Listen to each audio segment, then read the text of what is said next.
Hello. Good afternoon, Christmas Wooly. How are you doing? All right. Volume might need some adjusting. Well, Uh, I mean, I've been told that my whole life.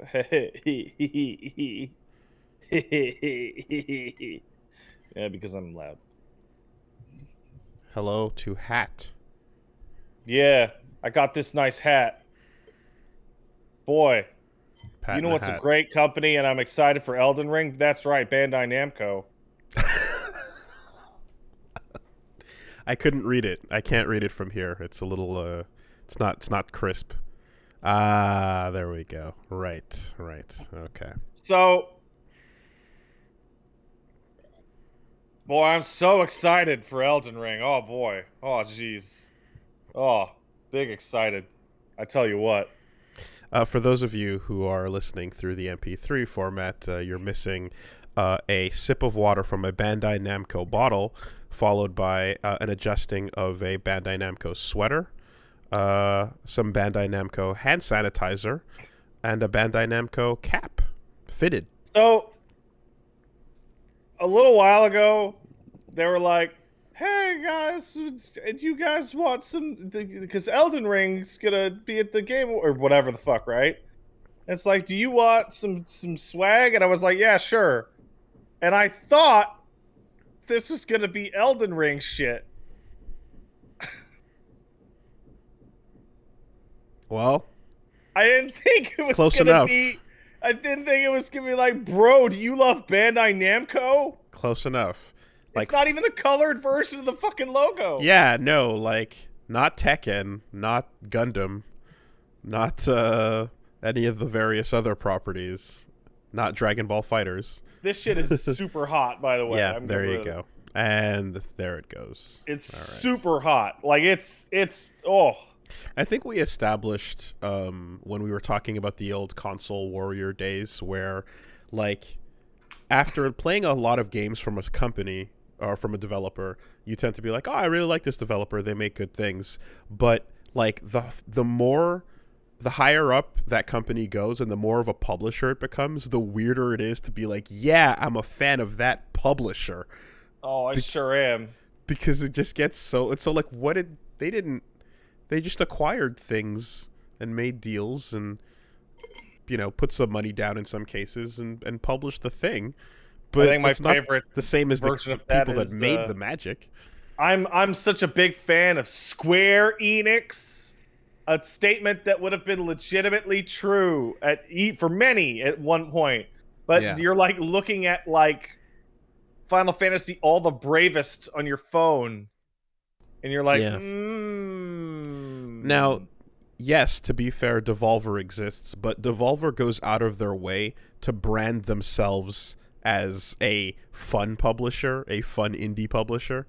the Devolver They people that I created an deal with identity. regularly, like the PR people, are like the most chill community people I've dealt with at any company. They don't give a But fuck. that's an example of, like, that's an image that's been cultivated, that's been built. It's like, yeah, they're the fucking wacky ass show every year that just doesn't give a fuck. But in general, yeah, the more you kind of zoom out, it's a bit the more it's just kind of like, yeah, I guess I'm a fan of Tencent. I just love. Boy, I sure do I like love the Tencent. I like all their acquisitions, and yeah, it's like, do you like the games or the specific? No, Unironically, Tencent no. puts out a lot of good stuff. They have an umbrella of many company, but it's like the higher up you go, the weirder it kind of gets, because you're just like, all right, sure. And with that umbrella includes a lot of I things. sure do love Activision Blizzard. Sip into They make Warcraft. Everybody loves that. um. How's it going? Pretty good. I'm having a pretty good week overall. How's it going with you? All right, what'd you do? What I do? Okay. Shocker. Hey, I'm playing pretty much exclusively Final Fantasy, of which I do have something to say. that is of interest to people that doesn't necessarily play Final Fantasy. They put the PS5 Rumble in that game. It is The good one. the good one, the PS5 one. It's probably the best use of it I've seen in any game. It Beyond is Returnal? attached. What's that? Beyond Returnal? Yeah, because Okay. it's subtle. It's not constantly like very strong or loud. Um, your footsteps are attached to the rumble. So it is going to give you footstep feeling based on what type of terrain you're on, and it's very, very soft. But it's the difference between the lowest possible rumble and nothing. Isn't that the And entire time you're playing the game then? no, because Okay. in dungeons it's all smooth paths. I'm talking overworld stuff, and every mount has distinctive rumble. Like, of the hundreds of mounts that are in the game, every single one has distinctive rumble attached to its movement. Okay. As well as it like nicely rumbles when when your bars fill up, as well as you can set it so that the controller speaker alerts you to system alerts, like when your queue is ready, which is both really cool and awful, because the noise that comes out of the controller to tell you that your duty is ready is loud as shit and scared the fuck out of me. That controller speaker can get really loud. Yes, it can. Now, I know that one was specific to the PS4. You could do that with the PS4 controller as well. But yeah, the rumblies are really great. One of the Like, weirdest. there's a distinct difference between like a horse and like a car. I think one of the weirdest things I remember is when you're booting up like Exerd's Sign for the first time, and you're using your PS controller, your PS4 controller. Like, you're hearing nothing up until you get to into a match, and you select your characters, you go through the whole thing, and from what I remember correctly, it's as soon as you KO somebody at the end of the round, and your controller just screams, "Hell yeah!" out of nowhere, and Jesus, if you didn't turn the volume down, it's super startling. Oh, no. You know, as soon as the slash pops up, and it's like, yeah, like it's like the volume is loud, but also if you don't have any noise and then suddenly it jumps in, that's extra bad too. I don't know if I should talk about it here or if it's actually in news. Do you have the sales announcement thing in news, or should I just mention it here? The acquisition? No, the deal with Endwalker Sales. No. Okay, so I'll talk about it here. It's technically news, but all right, everyone, are you aware of the free trial for Final Fantasy XIV up to level 60 that includes the critically acclaimed Heavensward expansion? Well, stop. Not allowed. Stop it. Sales are done. They've stopped sales. Don't buy it anymore. They've also pulled all the ads. Suffering for the from game. success. 100%. So, game's full. Just straight up, the game is full. Get out. Go home. Why'd you wait so long, idiots? They'll tell. They say they're going to have some more details about the new servers that they're going to pick up and buy and roll out in January. But for the foreseeable future, get the fuck out of here. Yeah, that's wild, and the idea, it's so weird. It's so crazy because everyone has realized over the last decade or so. I mean, to be honest, like, if you're doing marketing, you know this from infinity ago. But like the growth potential of a thing is what spells its success. Therefore, you heavily prioritize new people in everything you do, and like. In a lot of cases, veterans get depreciated until the concept of whales existed, that is to say. Right. But here, you have to actively depreciate the new player because technically you cannot continue to offer a live service if you keep growing. They've also suspended new registrations of the free trial. Go and stop signing up for it. No. And bluntly, if you are a free trial player, you can't play anyway, because free trial, like, there's the queue, and then there's the queue for free trial players, which is like a second tier below that queue. Okay. So unless you're logging in at like 8, 9 a.m. as a free trial, like, you're not getting on. Is the character creator offline?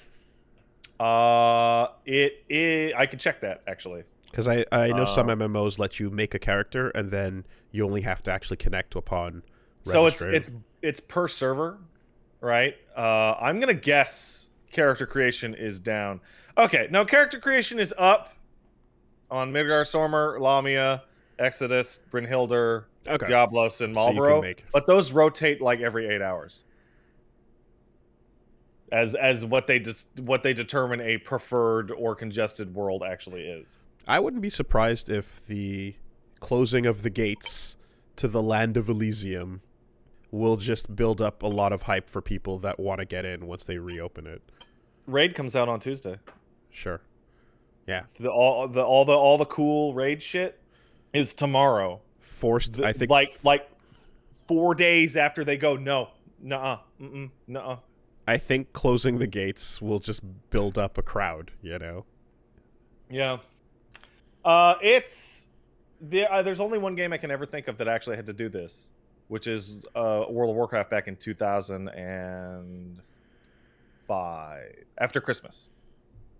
Oh, yeah? The Christmas of WoW, which was 2000. WoW came out in November 2004, and then all the kids like me got it for Christmas. And then the 2005, they had to be like, stop buying it. There's literally no room. And that was the last time I can remember anything happening where they had to stop sales. So congrats. Queues are equalizing. I logged in yesterday on Sunday afternoon at 5 p.m. and it took maybe 45 minutes to an hour. It's interesting to get in. It's interesting to think about how, you know, physical objects are thereby limited by their physical production and shipments. Digital creates infinite copies of digital data, but it then becomes limited by active server usage over like a certain number. The easiest way that I can think of it, like in terms that I can parse, is a restaurant.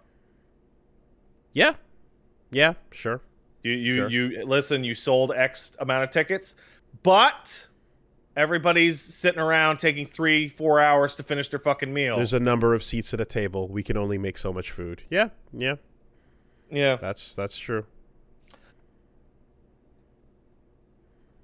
I'm very lucky because I wake up, do my chores, and I'm good to go around 1 in the AM and 1 in the PM. It's still really, really, really bad server dependent on like 5, 6, 7 p.m. when people get home from work. Okay. I feel it's extra. It's like sad because like there's people that are like, I have done 1 dungeon in this entire like 10-day period, and like I'm over here, I'm about to hit like cap on 5 classes.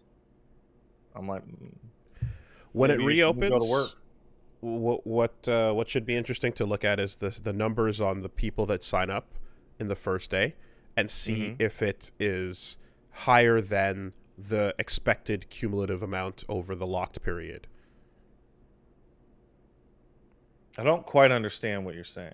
So basically, is there going to be a number of people waiting to get in that makes up for the people that were stopped?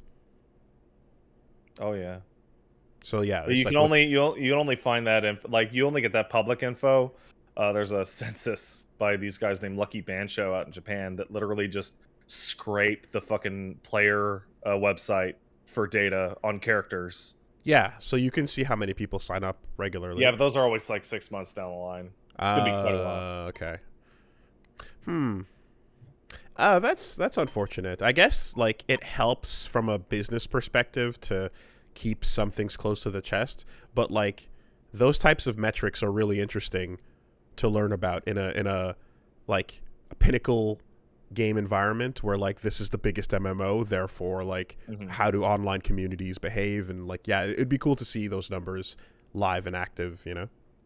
Yeah, from a business perspective, they're in a weird situation because like new players that aren't signing up obviously aren't giving any money, but the general way of things is that when your MMO launches and there's a significant player portion of people that can't play, you must give them free time to accommodate, right? Or else people Mm-hmm. go crazy and quit. Mm-hmm. They've given out 7 days the first time, and then they gave out 14 more days with this recent announcement. So that's 21 out of 30 days.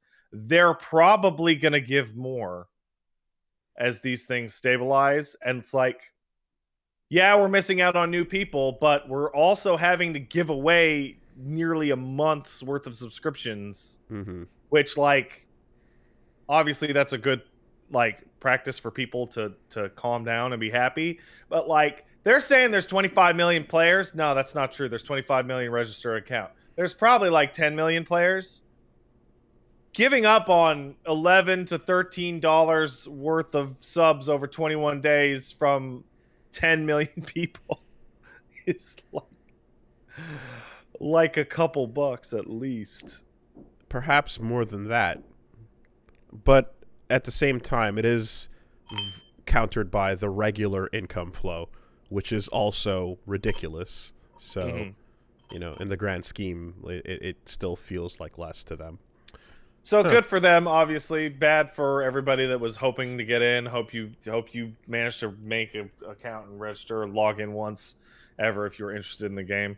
Though it does seem like it's going to calm down over the next couple of weeks. Though tomorrow's going to be real bad. Tomorrow's going to be fucked. Because the raid's going to come out and everybody go crazy. What else did I do? I watched 3 Mel Brooks movies over the past weekend. Okay. One I didn't see prior. The other I had not seen prior either. And the third I saw once when I was like 4. So took a look. We went back to Men in Tights. Yeah, Robin Hood. Robin Hood Men in Tights. It's great. Went back last night to Young Frankenstein, which is baffling to me. That like there are like 7 jokes in that movie, and they are all like straight to the heart because it's otherwise like a serious movie. It's so goddamn weird. It's so fucking weird. I only remember Men in Tights as I think it was one of the few movies I saw. Like, when I was younger, I think I saw that in theaters with my family. And, like, I don't remember anything in the movie except for the beginning when he meets Blinken. Yep. Chappelle, I believe, who's telling him about how his family died. And, like... and the whole bit up to, you know, oh, she choked on a goldfish or whatever. And like that conversation is where my memory of the movie ends. Yeah, that's pretty much my old experience with it as well. Yeah, it's good. It's also I also got really confused over time, like over my life, because the guy who plays Robin Hood in that movie is the same guy who played the prince in The Princess Bride. Which combined both movies into my memory into one movie, which was called The Princess Bride. Okay. Weird. And the third one that we actually watched it first, but I'm leaving it to last because it's my favorite of the pack. I finally got a hold to see of The Producers, the 2005 version that's the musical with Matthew Broderick and Nathan Lane. It's springtime for Hitler and Germany. Dude. So I'm sitting down watching a Mel Brooks musical. I'm like, all right, let's have a good time. And the amount of times that I just put both hands over my mouth and was just like shaking my head like, oh no. I have heard of Springtime for Hitler. I did not know that this is where Springtime for Hitler came from. originated. I did know you can make more money with a flop than a hit originated. That movie's great. I don't usually do musicals, Sure. but it's great. That's a lot of Man, Mel. Mel Brooks is a funny movie, man. He's a funny movie, man. I think. First fart scene in film history. Oh, you serious? Yeah, when the cowboys start ripping farts around the beans in Blazing Saddles, that is the first farts, I believe, recorded in a movie. Pushing the envelope. Yeah, yeah. Mel Brooks is also still alive. Do you know they're making a History of the World Part 2? That's out this coming year. Is that in the news at all? Like, No, I have not heard of that. We were looking at like Mel Brooks crap, and then it was like History of the World Part 2 coming for like Hulu or some shit. Wow. I don't know which one it is. Okay. That's pretty much my week. I watched some Mel Brooks movies. I played my Final Fantasy game. Okay. Oh, I will say one thing. I had an absolute nightmare of a time getting the Rumble to work in anything with the PS5 controller. I would plug the PS5 controller in, and I shit you not, the controller would start to scream. Okay. Like it would do that thing where it's and then it would fucking get higher pitched, and then it would get louder and louder and louder, and what it seemed like was somehow its own microphone was picking up its own rumbles and just amplifying them over and over and over again. Jesus. Okay. And so I was like, this is awful. This is goddamn awful. I have a permanently rumbling controller that is screaming at me. I don't think this is supposed to work like that. So. And I tried all sorts of technical fucking solutions, and I bought a new controller, which, by the way, the red ones are very nice. Hold on. It's nice. Oh, yeah. It's red. I got a black one. Yeah. Yeah. I like the alt colors. Yeah. I'm also gonna get the purple one. But couldn't figure it out. Got so mad, got so pissed off that I ended up just writing a thread on the FF14 Reddit. Does anybody else's PS5 controller scream when they plug it in? It's going crazy. And some guy was like, try a different USB port, and that fixed it. Oh, really? My USB extender does not like the PS5 controllers. I plugged it directly into the computer. It works perfectly now. Okay, I was gonna say like either that, or like an extender or a front port. Yeah. So I mean, not that like I feel like there was a period of time in which I didn't really pay attention to like ports and the energy, but like yeah, that time is currently back with like the USB-Cs with things like my stick cannot go into any random extender or any random port. You have to pick. Yeah, isn't it great? Yeah, I'm not a fan of like having. I remember when we're using sticks and you couldn't use the 3-foot one, you had to use the 6-foot one, or vice versa. It was like fucking god. And you have to specifically order like the more expensive ones that are like high speed transfer. Yeah. Well, that sucks. Also, I've just remembered I played Solar Ash. Oh yes. I was just gonna say that the rumbling sound you're discussing reminds me of days of QA when we would have to like test and figure out like what happens if you, let's say you hit the pause button during a rumble moment in a game, and the controller continues rumbling forever, right? Is that what's gonna happen? What'll the game do? Will you break or kill the fucking controller? And like probably. And like, so there were guidelines against against having the rumble go on indefinitely, and that was one that constantly people always failed. Like the rumble moment, if you pause the game, it doesn't it doesn't stop when the game pauses. It just keeps going until you unpause it, and that was like a freebie every time. Anyway, so Solar Ash, hey, it's good. It's by the Hyper Light Drifter people, Heart Machine. Yeah. Step one, this game should have been called Hyper Light Drifter. Really? because your character uses void light and drifts everywhere. And has the same color palette. Yeah. Like it's real bizarre that it's not called that, but it's called Solar Ash, and it is a combination. You should probably play it. You probably. I'm absolutely gonna play it. It's a combination between Shadow of the Colossus, Hyper Light Drifter, and Jet Set Radio. That's the good shit. You do Jet Set Radio stuff to get to places and fight enemies, and then you fight a boss that is a Shadow of the Colossus boss, and you fight the boss via Jet Set Radio stuff. Wonderful. And a lot of mid-air shit from what I saw in the trailer. Yeah. Big air times. It's great. Do you remember in the intro to Hyper Light Drifter there were a bunch of things that looked like Evangelions? I don't. Well, in this one you fight angels. They're just straight up angels. One of them is like literally Zeruel. Like it looks exactly like him. Sick. It's visually great. It sounds good. It's definitely made for you specifically. Oh yeah, I can. I mean, that's one of those drops where it's just like, okay, it's it's just a matter of when, you know. But yeah, instant acquisition. Fuck yeah. And that's been my week. We're gonna do more streams, obviously. Twitch.tv/PatStaresAt. Don't know if I'm streaming on Christmas yet. Probably. Let's say probably, because I'm definitely not spending it with my family. Just talked to my mom on the phone. And she was like, man, this is Omicron shit. I'm like, I know, right? David Cage is a hack. And she's like, what? What are you talking about? Anyway.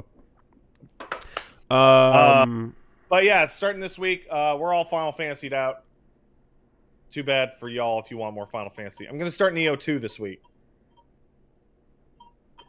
And I'm going to play some other stuff. So just skipping right to it, huh? Yeah. So this is the second series of Mind Goblins thing. And that is the Goblin for Neo 2. Yeah. Which is I never finished 1. Yeah. Which normally does not allow me to start playing the sequel in most situations. But in this case, that's the Goblin. In this case, I'm so sick of trying to get through Neo 1 while everyone tells me how great Neo 2 is. I'm gonna keep at it. I'm gonna finish. I'm gonna go through Neo 1 before I start 2.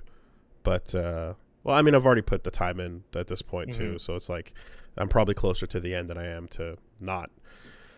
However, in the meantime, I continue to be, fairly distracted by the SMT5, which, if I'm going to take the baton over here, Here's your baton. Yep, just a quick, it is my pleasure to report that immediately after the lull of the castle that I described last time, the game fucking picks up and goes super hard.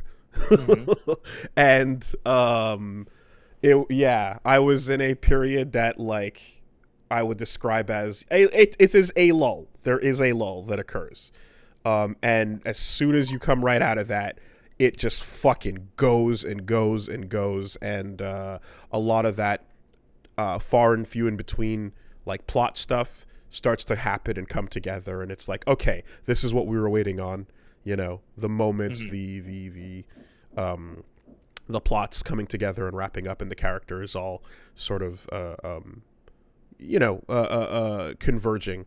So the area that I guess I would describe as the fifth area, it's hard to label them because there's sub areas within areas. Well, because there's dungeons and then there's open world areas, and it's not clear which is which sometimes. Exactly. So when I was saying the fourth area last time, some people thought I was talking about the what I'm calling the fifth area, the new place now. But either way, I'll just say Castle and Ueno. Now that I'm walking around Ueno, it's fucking amazing. Like, it's practically my favorite part of the game. So just, good news. That thing picks up. So, yeah, and then I'll see if I can wrap it up soon and then give some feelings on it. But it's also nice to get to, like, those high-end demons in the Arcana, where you are like you're looking at like the creation myths of various cultures. Cool. That's the fun shit. Yeah. So yeah, SMT continues to be. I wish I was more into that game. Well, it'll always be sitting there. It's not going anywhere. Whatever. I gotta get 19 jobs to cap. Yeah, but the games are always there. No, they go away. No, they don't. They really don't. 6 months down the road when they're not new. The expiration date is a lie. No, it's not real. You don't have to care hot, about it. It ain't hot. Well, that's a sad way to be. But says the guy who's gonna LP a game like 4 years after it came out based on nothing. Hell yeah. And guess what? No, I'm talking about me. I'm doing okay. Tomorrow. Like, fair enough. I'm just doing it to prep for fucking Elden Ring. Which I'm so excited for, everybody. Big excited. There you go. I got to try out that Blaze Blue rollback, and it works. Yeah, how is it? It just works. It's good. Good matches. Good times. I played Blaze Blue. I played some Blaze Blue. And I played the sword guy, and then I played the Susanoo, and then I played the new 13, and then... Wait, she's back? Yeah, Lambda's there, and New is there as well. So, look, it's everybody. It's like 60 characters, dude. It's everybody. Wait, what? Really? Yeah. It's ridiculous. The character select screen of Central Fiction is the one that you just look at and go, "Oh God, is this Mugen?" We had this reaction when we popped it in back in the day, and it's the one where whenever when Jubei came out, I was telling you about how the players in the community were just like, "Fuck this, not another matchup." 36. Okay. That's a lot still. It's a huge amount because it's basically Calamity Trigger, Continuum Shift, Chrono Phantasm, and then Central Fiction. So you just pull all of those things together, and then you drop Jubei. There's 3 robot sword girls in this game? Sure, why not? Why not? And then you put the Jubei, the $13 character, in there, and yeah, you got yourself a full roster. I mean, there's 2 Hakumen style units.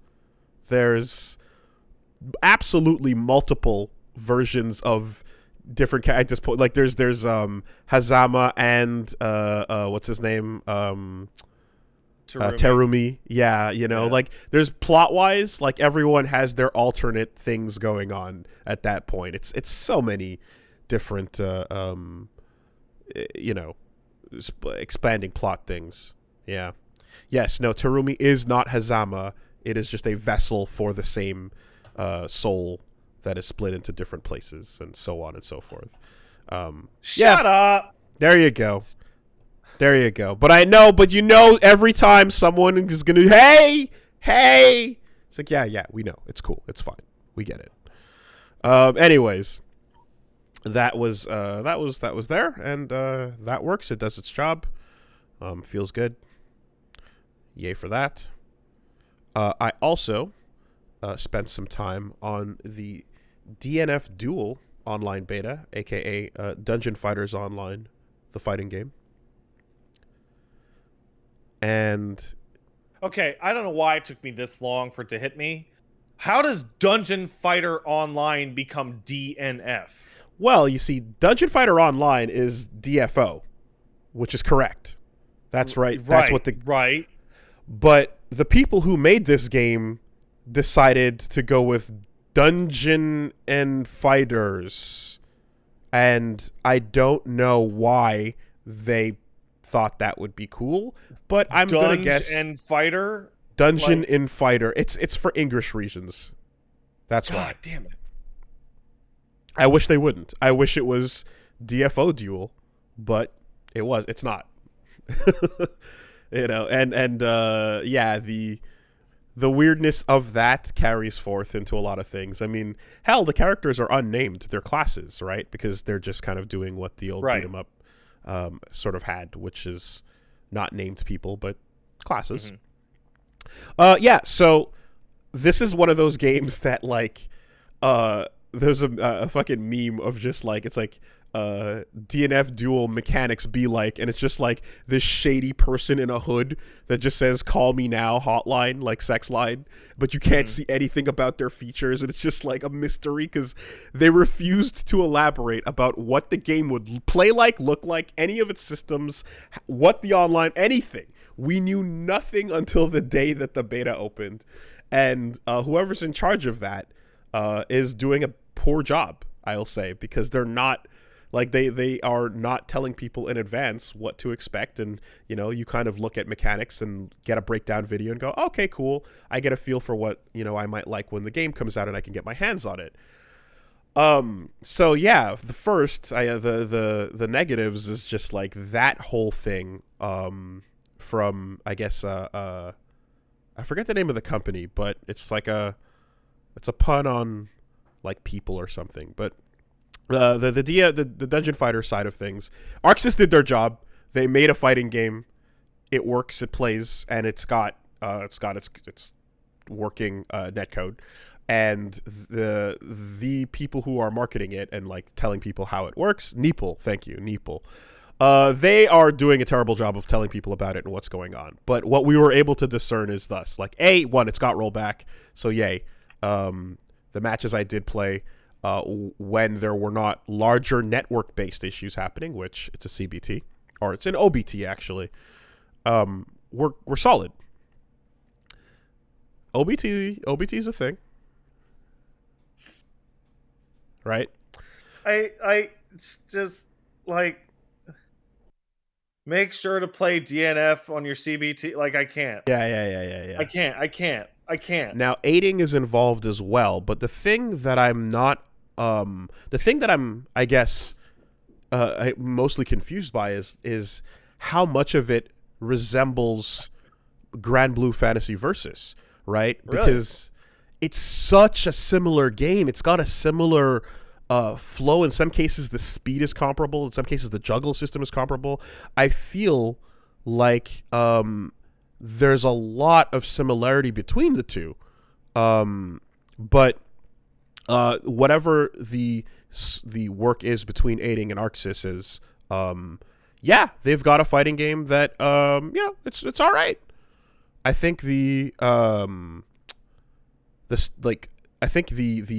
setup as well is mainly reminiscent because it has a similar button layout style, but even more unusual. So what we found out live when it launched is that the system is, you have light, heavy, meterless specials and metered specials.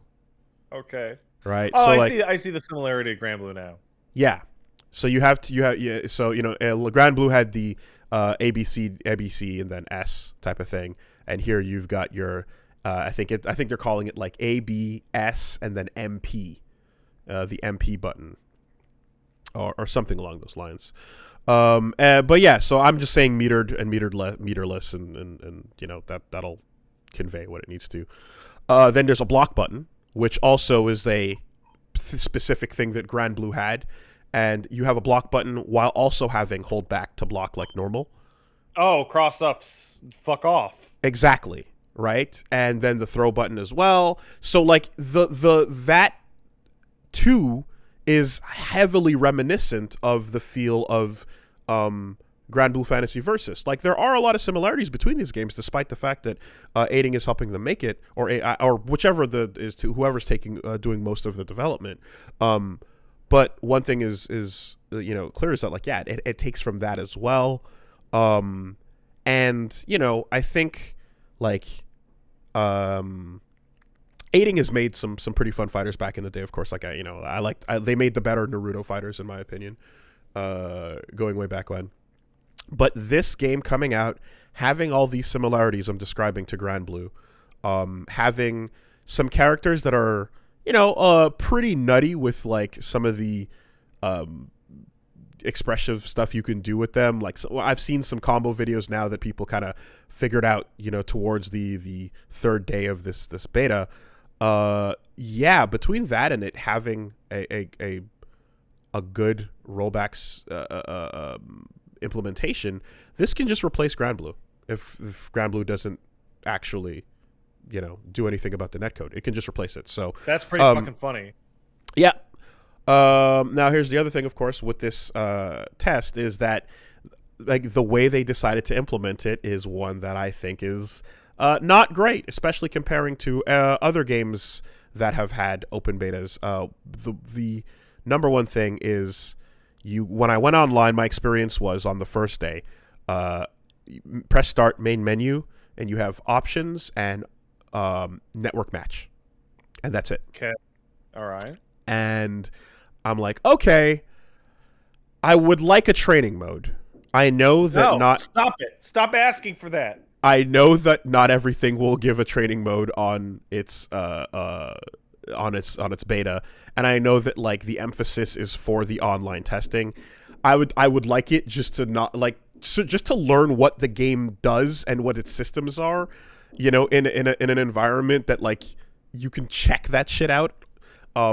And a lot of other games did do that. A lot of other games did have their beta tests come out with training mode. So I don't think it's an unusual thing to ask for, considering most people do that. But here we go, no training mode. All right, so then is there an offline we can practice in or something like that, just to do the same thing effectively? No, there isn't. It's just online. They're like, okay, so I guess we're just going to learn live. And then the servers were being hammered too intensely, so we'd get a network error message. Do you want to fight a CPU offline instead?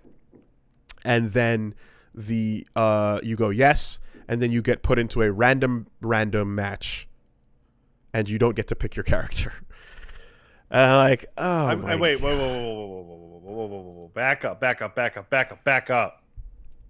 You don't get to pick your character?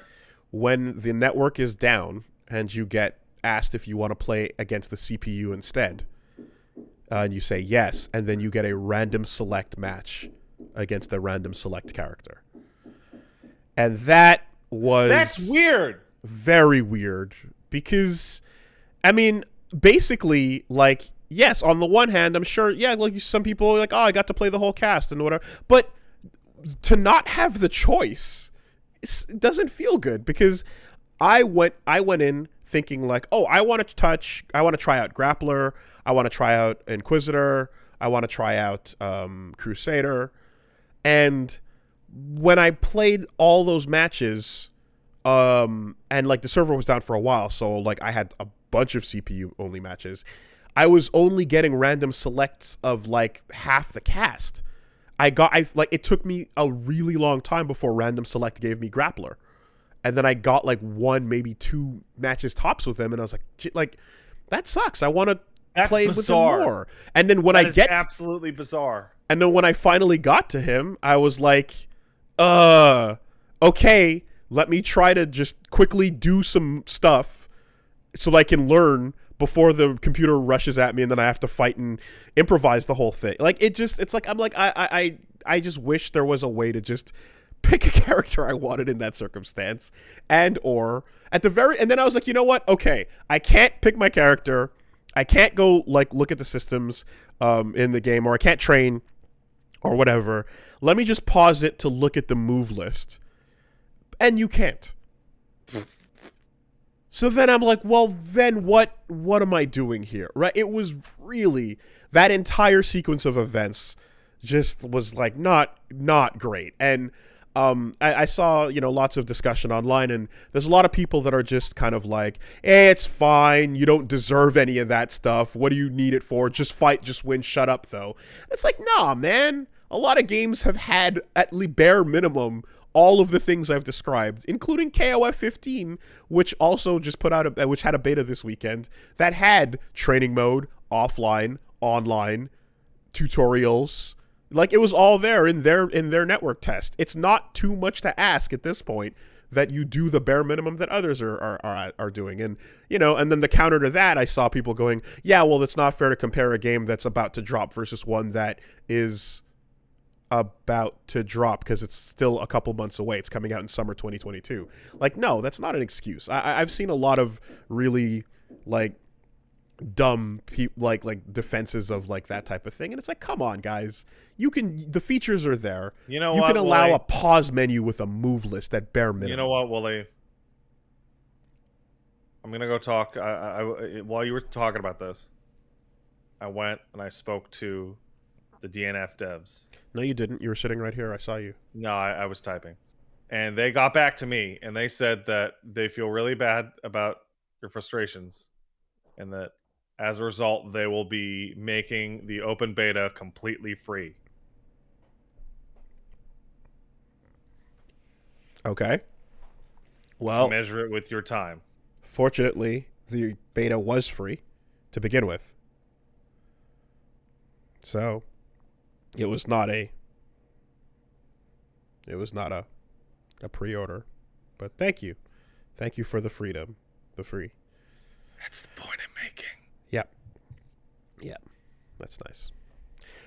Anyway, dude, so it's a network test to test the network.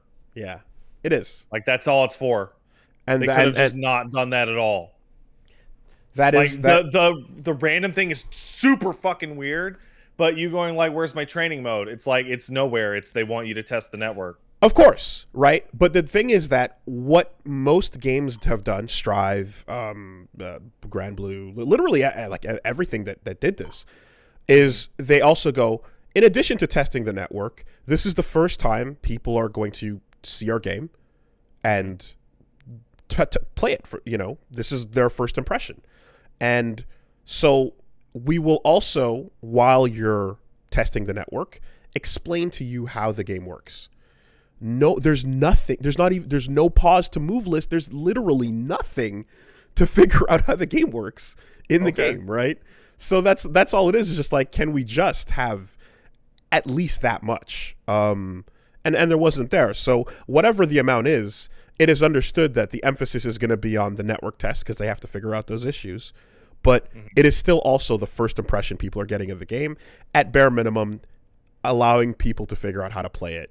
So what it turns out also what's happening is the day of that release, the Twitter was putting out their tweets explaining the systems, after everything was live and going on. And then it was like, okay, so here's what we got. We got this kind of there's a gray life canceling system and a couple other things. But, the fact that just about everybody was asking tons of questions the night of, going what do we do here? It was just weird. So then Saturday and Sunday, things got better. The system, we were able to get matches online. And when you were able to get into some lobbies, you'd get some fights that were okay, these work. This is going. But also, there's a ton of issues that would come from not the actual netcode, but just the game itself, having incomplete menus that disappear. That's a bad impression. Getting frozen when you create a lobby or when you enter certain lobbies with too many people sitting in the same seats, getting disconnected when a host leaves a lobby, when you spectate a match that's partially through the process of being played, it'll fast forward the first round or so really quickly in a weird way to catch you back up to where the second one is. Actually. A million functional issues about actually getting from network into a game. That shit was just not working.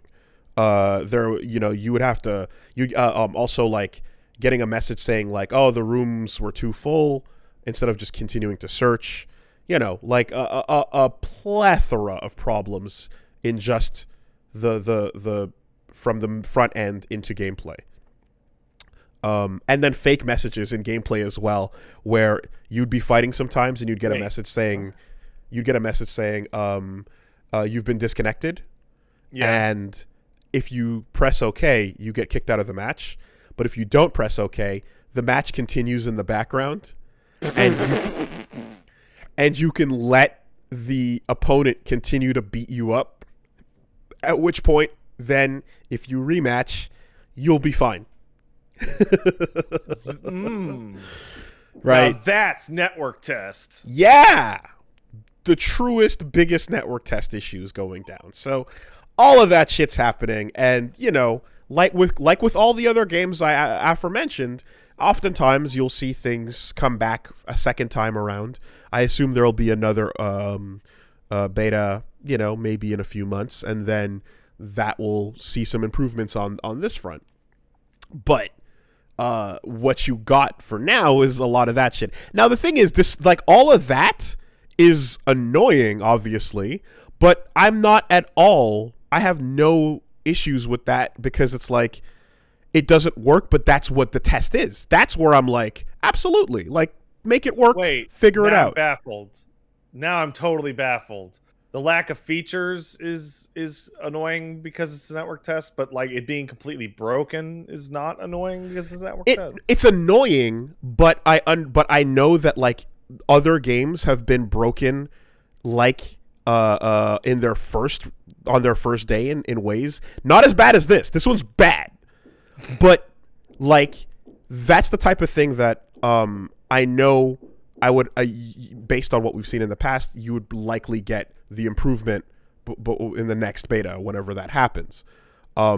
It's the part that I'm talking about is where, again, the game won't let you, like, pick a character or learn what the game's about, even in a network test. Like, the idea of, like, we need you to play this game and test the network is like, yes, but it's still a first impression of the game too. It still serves as a demo. It's not a demo that's being put out like a single player game demo where it's like, hey, get a taste for this and then come buy it. But it serves that purpose in addition to a network test. You know, I'm not gonna.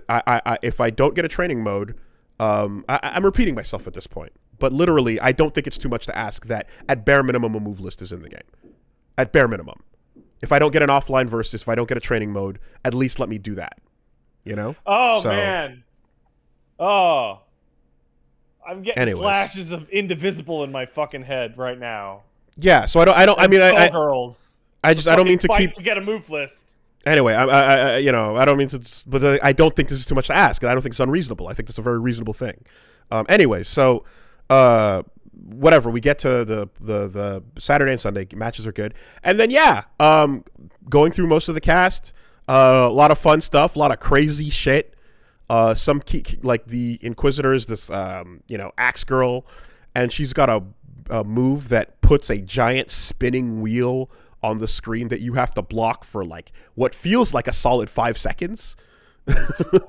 It just doesn't go away. In the meantime, she can like cross you up back and forth and do all kinds of shit. There's a ninja girl, a Kunoichi, that's doing all kinds of ridiculous air combos and cancels. Fighter, the Tifa looking girl as well, big mobility, fun stuff, and I may or may not have found Jesus in my life again. Yeah, I saw people talking about this. All he had to do was return in the form of a fighting game, and just like that, I've caught religion. They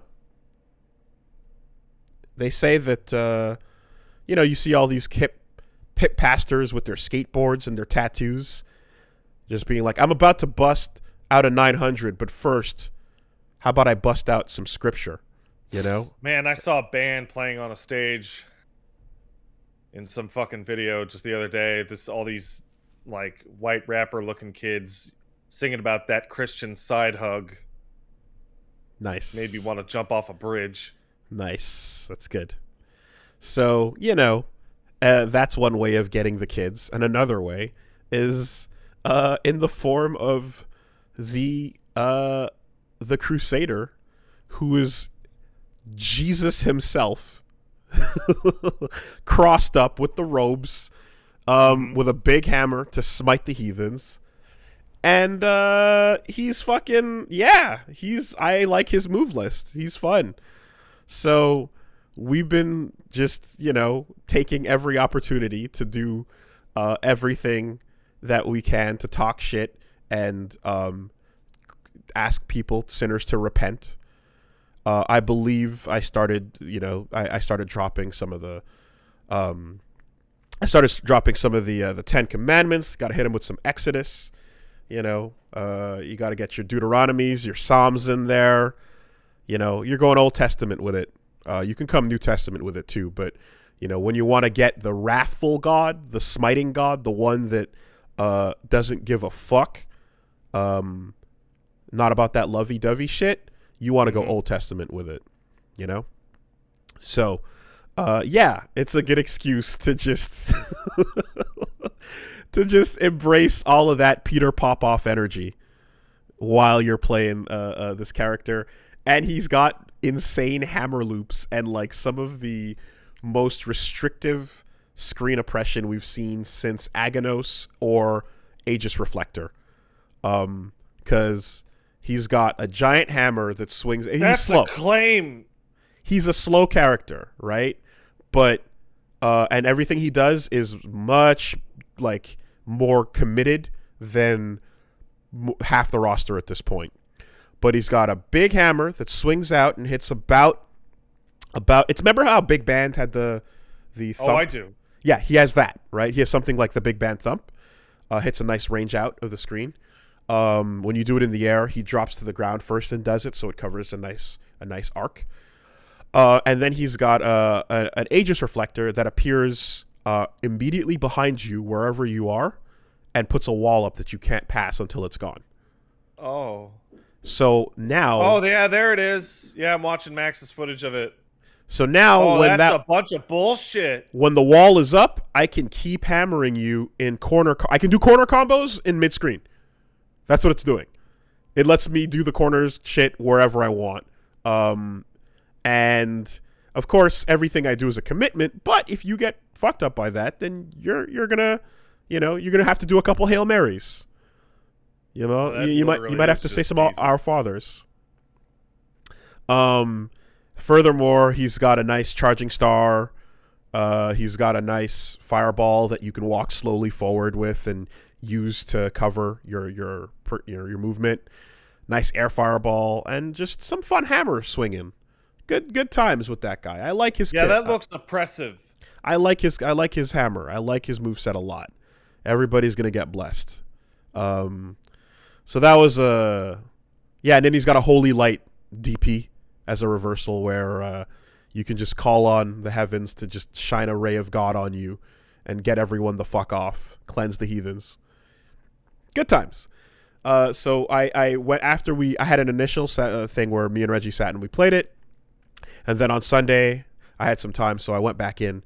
So there's going to be 2 videos, one in which is us just trying to touch it for the first time, figure out what's going on, and then the second video after which I've had a bit more time to play and got my hands into the swing of things, Also, some other people that at that point, like the difference between the days, like Sunday, people were doing like ridiculous combos and showing what this game is going to look like. It's the way of the anime games. Yeah, it goes. It took longer for this game because when you can't lab, you have to test your hypothesis live. But we did start seeing some crazy shit. In the end, yeah, game's all right. I think like that character and the grappler were the ones that like caught my attention. Grappler's really interesting just because he looks like a main character. He doesn't look like a grappler. He's a Ryu-sized... Is his name Grappler? Literally, Grappler. Okay, let's take a look at Grappler. That doesn't look like a grappler. He's a man in a gi.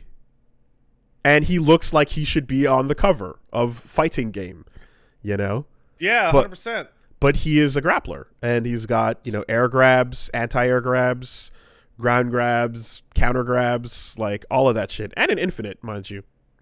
Shit's early. But I thought that was pretty interesting. Like, hey, that's an unusual moveset for that archetype. But yeah, in the end, I think I'd like to see what the character select screen looks like. It has room for about 16 characters. So let's see what the rest are going to be. I know they revealed the Ghost Blade. A lot of people that know Dungeon Fighter are saying that Monk would be a really cool addition, and I like the sound of that because Monk is, yeah, punch dudes for Jesus instead of smiting them with the hammer. So I'm down for that. And I don't really know too much about the other classes, but I did see a comparison video where they showed off the sprites of the old game and then what they turn into in the new game, and they're pretty faithful.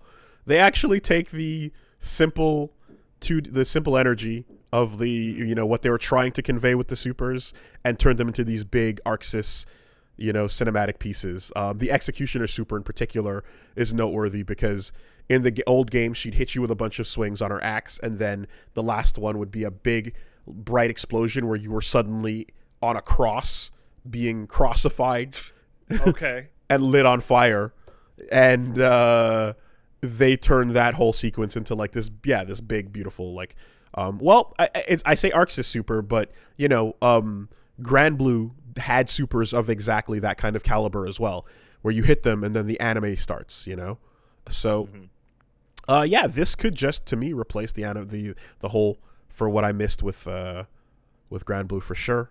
And it's a bummer to me. I was really looking forward to Grand Blue, but its netcode is just terrible. Yep. Well, it works here, and I had some fun.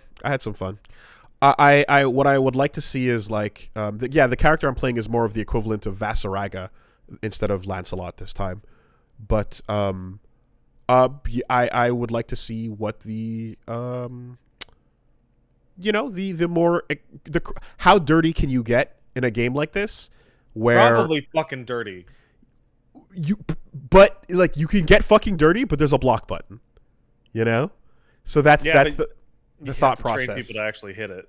You do, because when you are in a I don't know which side situation, the skill of switching to use that is one that is not trained into us. You have to get used to.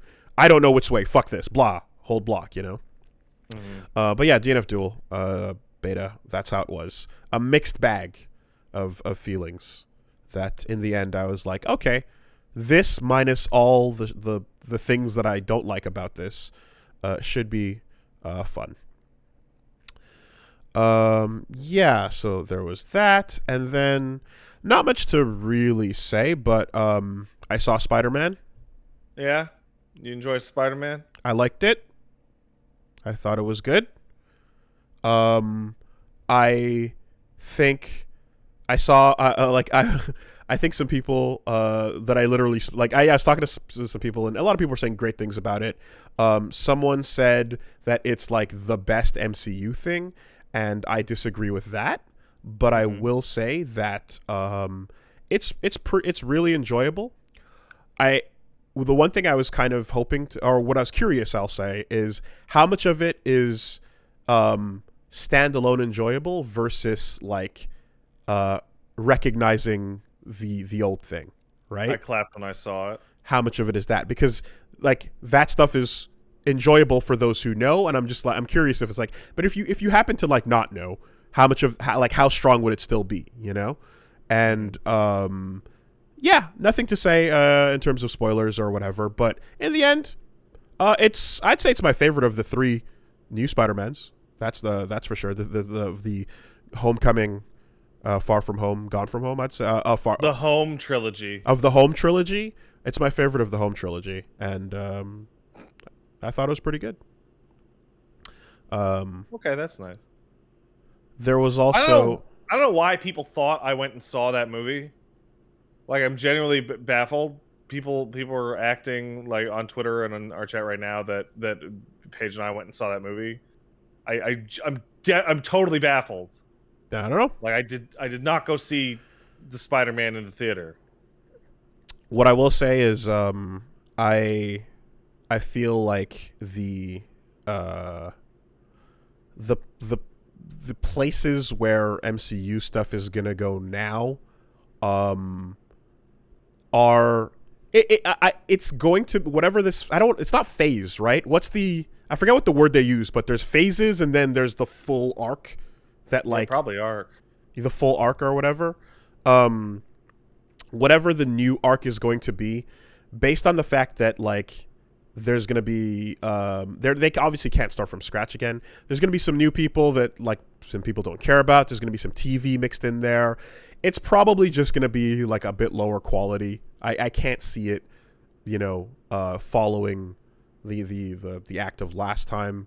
They're probably going to not as go for a 21 movie build up as well. Like that that wouldn't work again. But if I'm like, the only thing I can think of is like if they go the buildup of the Avengers stuff ever since Iron Man 1, like the only other thing that can replicate that is if MCU started doing that with X-Men, because people already care about X-Men, which they're gonna do. Yeah, I think so. That's what I expect is like, okay, you can get people to buy into a slow buildup of X-Men things over time. But I can't see it working too well with like any other group that is not X-Men or Avengers, But you can make people care about things they don't know, or like, I mean, Guardians is a great example of that. Anyway, that was it's fine. It was good, and obviously that's one of those hyper spoilerific conversations, and there's no need to get into any of that ultimately. But please look forward to the, I guess, MCU continuing to work through the legal nonsense of their Sony and Fox deals. Everybody's gonna get along in the end. It's fine. It only, I guess it despite Logan, it takes a Dark Phoenix flop to maybe be like, hey guys, we give up. We tap out. You do something with this. Fucking Sansa. Ugh. Just not. Nah. Everything about Jennifer Lawrence and Sansa in that movies was like,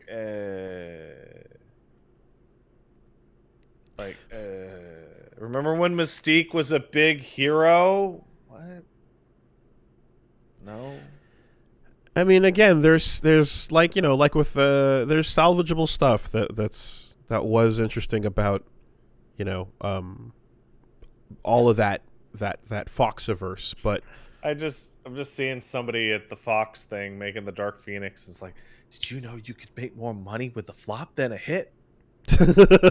And then smash cut to Disney buying Fox, and then be like, oh. Yeah, so there you go.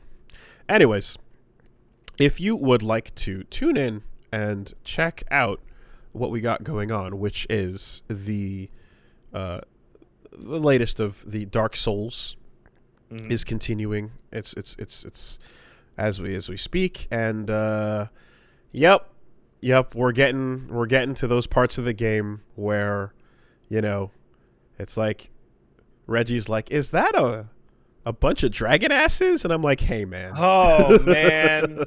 Hey man. Oh yeah. Bro. It's an experience. I have to say that a bunch of the Reggie trek through DS1 has been him fucking crushing it, like first shot on some stuff that I thought would be a wall. I saw some real goddamn bullshit with the archer. Yep, exactly. Right? So I'm like, motherfucker, god damn it, right? There's some stuff here where something about sitting down here and seeing that clip of the archer just falling off pleasantly. Yep. And sending that to Paige on Discord when she was upstairs in her office, and just hearing like the muffled yell through a door of that motherfucker. It's just heartwarming. Yeah. No, I looked him in the eyes and I gave him a fuck you from the heart on that shit. His luck is it's a whole other and topic. Like I'm watching it again, and he's like wearing like 3 out of the 4 possibly missable items in the game on his person. I'm just like, maxed out dragon catch Titanite catch pole. What is this bullshit? Yeah, no. but comeuppance occurs at some point, and The game. Well, I hope it doesn't come up on him on the Bed of Chaos, because that can be an infinite boss fight. Well, that's exactly right.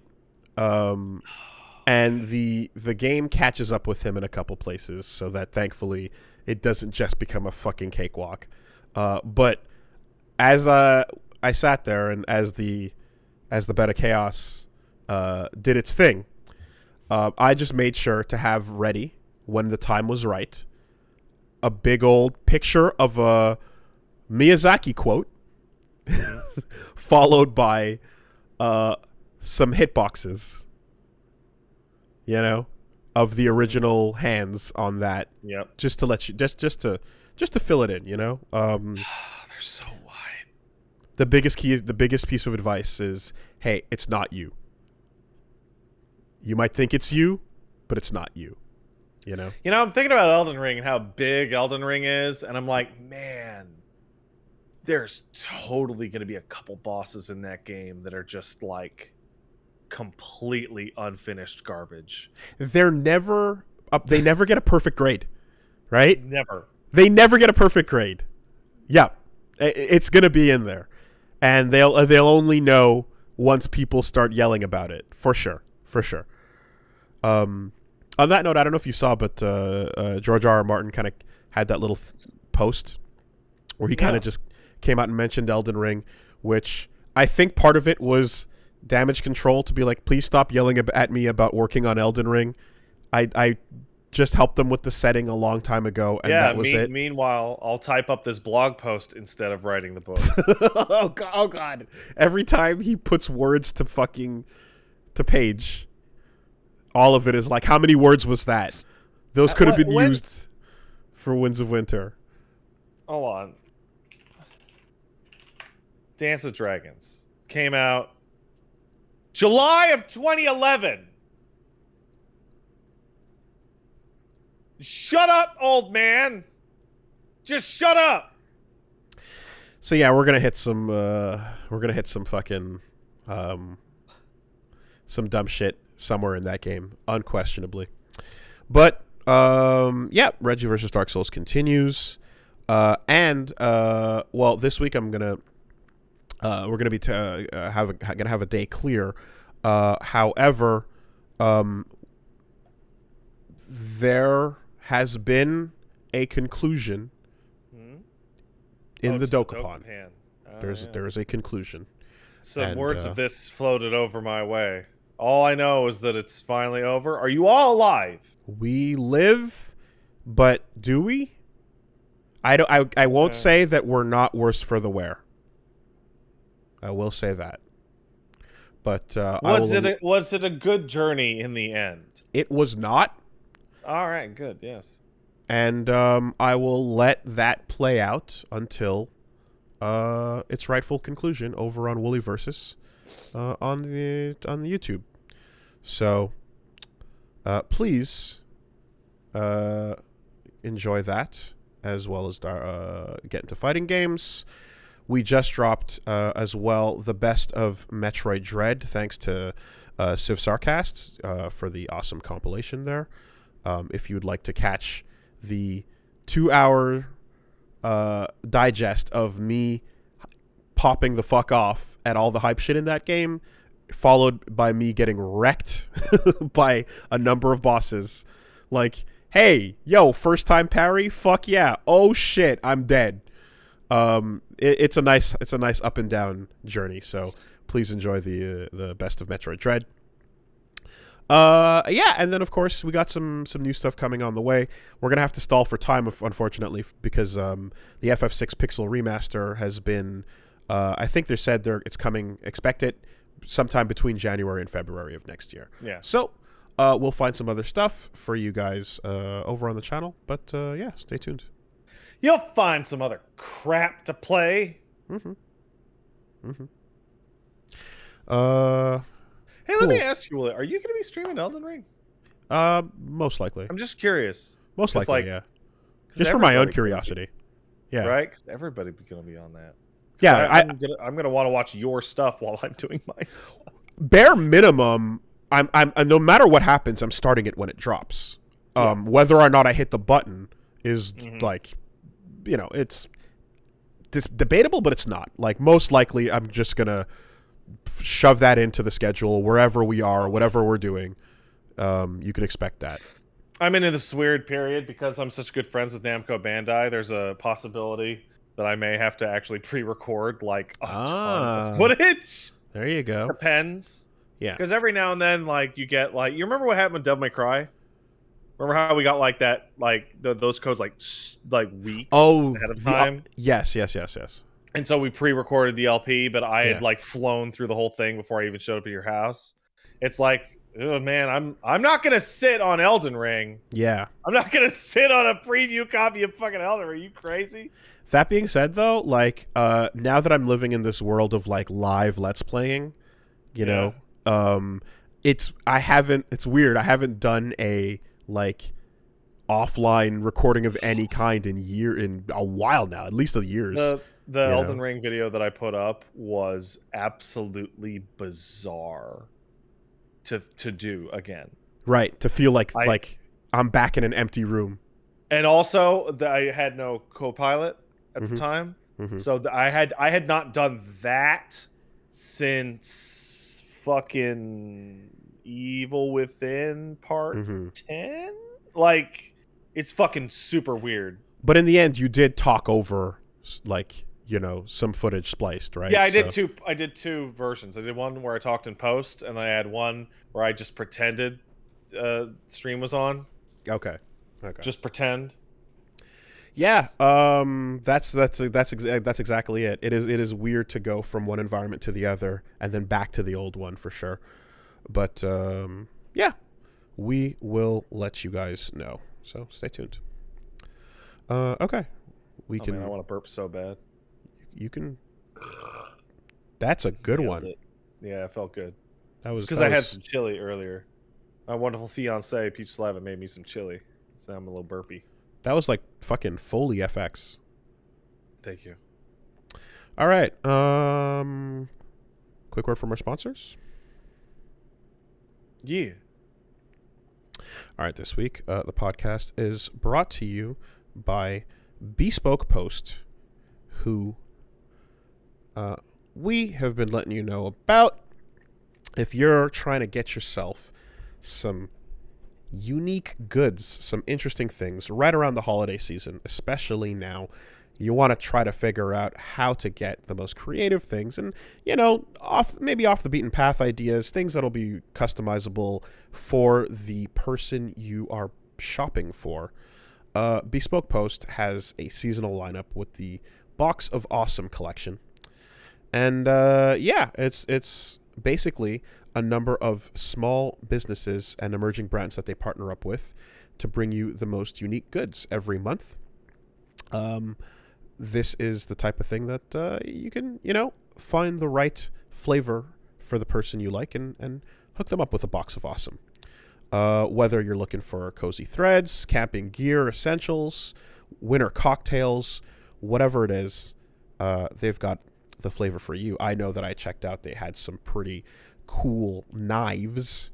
That was pretty dope, and of course the nice hammock that you can get set up wherever you can find yourself a secure tree. But I'm putting on the pounds. I don't know if the hammock will support this gut anymore, but I want to believe it will if you use the knife. There you go. To cut up your food into smaller pieces. That's not where I thought that was going. It's not where it was going until I realized that was horrible. Well, listen, if you want to get started, you can take a quiz at boxofawesome.com. Your answers will help them pick out the right Box of Awesome for you. There's new boxes every month, tons of different categories. Free to sign up. You can skip a month, cancel anytime. And you're getting over $70 worth of gear inside each box for only $45. So, plus you're supporting small businesses. 90% of everything that comes in the Box of Awesome is from a small up-and-coming brand. So if you want to get 20% off your first monthly box, you can sign up at boxofawesome.com and enter the code SUPERBEAST at checkout. That's boxofawesome.com, code SUPERBEAST for 20% off your first box. Thank you, Bespoke Post. Thanks, Bespoke Post. this week, Castle Super Beast is also sponsored by Genlock. Genlock? Yeah. I've heard that name before, but Sure I'm you not. have. It is trouble. the groundbreaking HBO Max series, Genlock. Oh, The now mind I is a remember. powerful weapon, but who's really in control? The fate of an increasingly hostile world rests on 5 soldiers who upload their minds to giant mecha war machines. Really? Yeah. Oh, this sounds great. With it's an RT project as well. Executive produced and starring Michael B. Jordan. Season 2 of this action-packed animated series is now streaming on HBO Max. 50 years into the future, a global extinction event ravages Earth. War rages between the Union and the Polity, who hold different ideas on how to save humanity. As territories fail, the Union's charismatic leader preaches about a higher existence for all mankind. The Genlock team is Polity's greatest weapon. Using advanced technology, they upload their minds to weaponized robotic suits to combat the Union forces. The team of fighters will soon learn that digitizing their minds can leave them more shell-shocked than the battlefield, and the darkest thoughts become reality. Whose war are they fighting, and at what cost? The heart-pounding new season of Genlock features a star-studded voice cast, including Michael B. Jordan, Dakota Fanning, Macy Williams, Asia Kate Dillon, and David Tennant. So, Season 2 of Genlock is now streaming on HBO Max. Humanity will prevail. Thanks, Genlock. Thanks, Genlock. That's a hell of a voice cast. Yeah.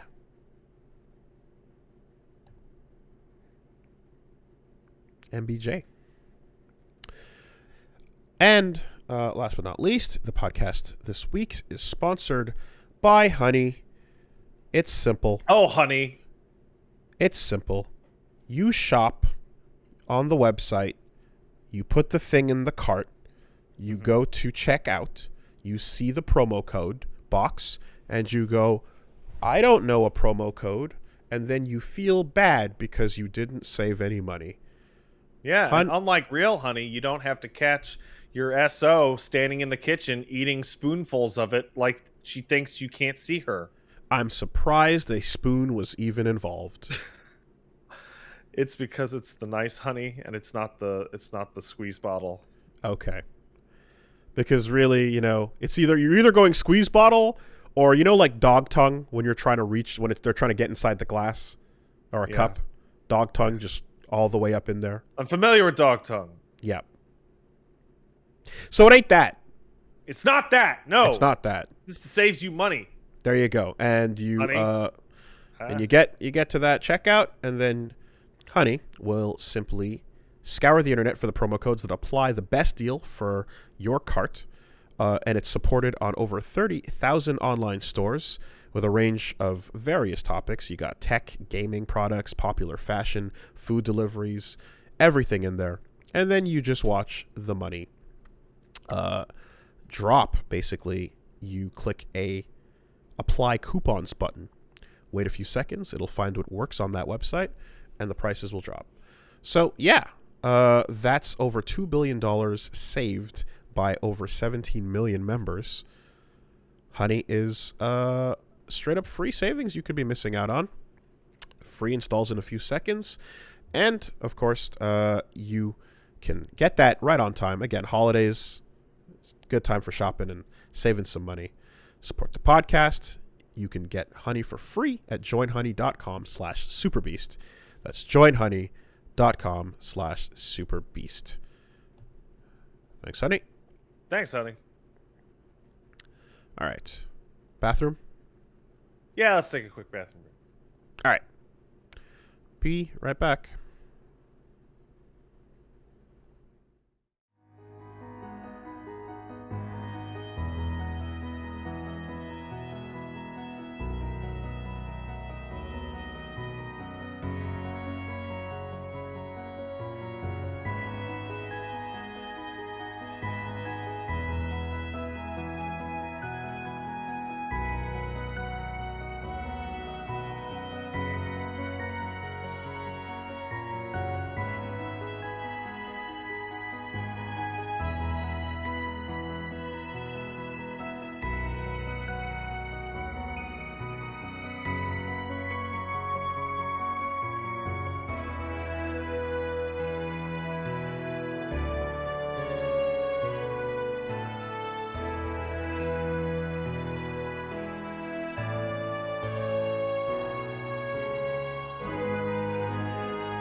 Okie dokie. Okay, a couple things going on. So, while the gates were closed on old FF14, the gates opened for the FF7 Remake. Yeah. Over on the Epic Store. Yeah. And people stuck their heads in and then went, looked around. And they kind of backed up immediately. What? Hey, after. wait, hey, whoa, wow, this is a piece of shit! The gates swung open and they're like, come on in! Everyone's like, we're good. Huh, I wonder why it's a piece of shit. Could it be that they shipped the wrong version of the game? So, part one of the story is that the FF7 Remake hitting the Epic Store was very disappointing for a lot of people because, as that tweet so succinctly said, $80 for this, and it was just a picture of the graphic settings from the PC version, which were pretty bare fucking bones. And I want to say the quote from Digital Foundry is one of the worst AAA releases they've seen on PC in years.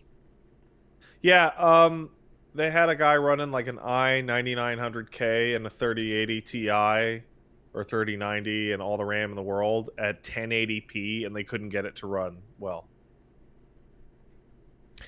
So, you know, yeah, they go. There's a decent. There's a whole thing from Digital Foundry, and then Ars Technica as well has a write up about like just where everything is failing to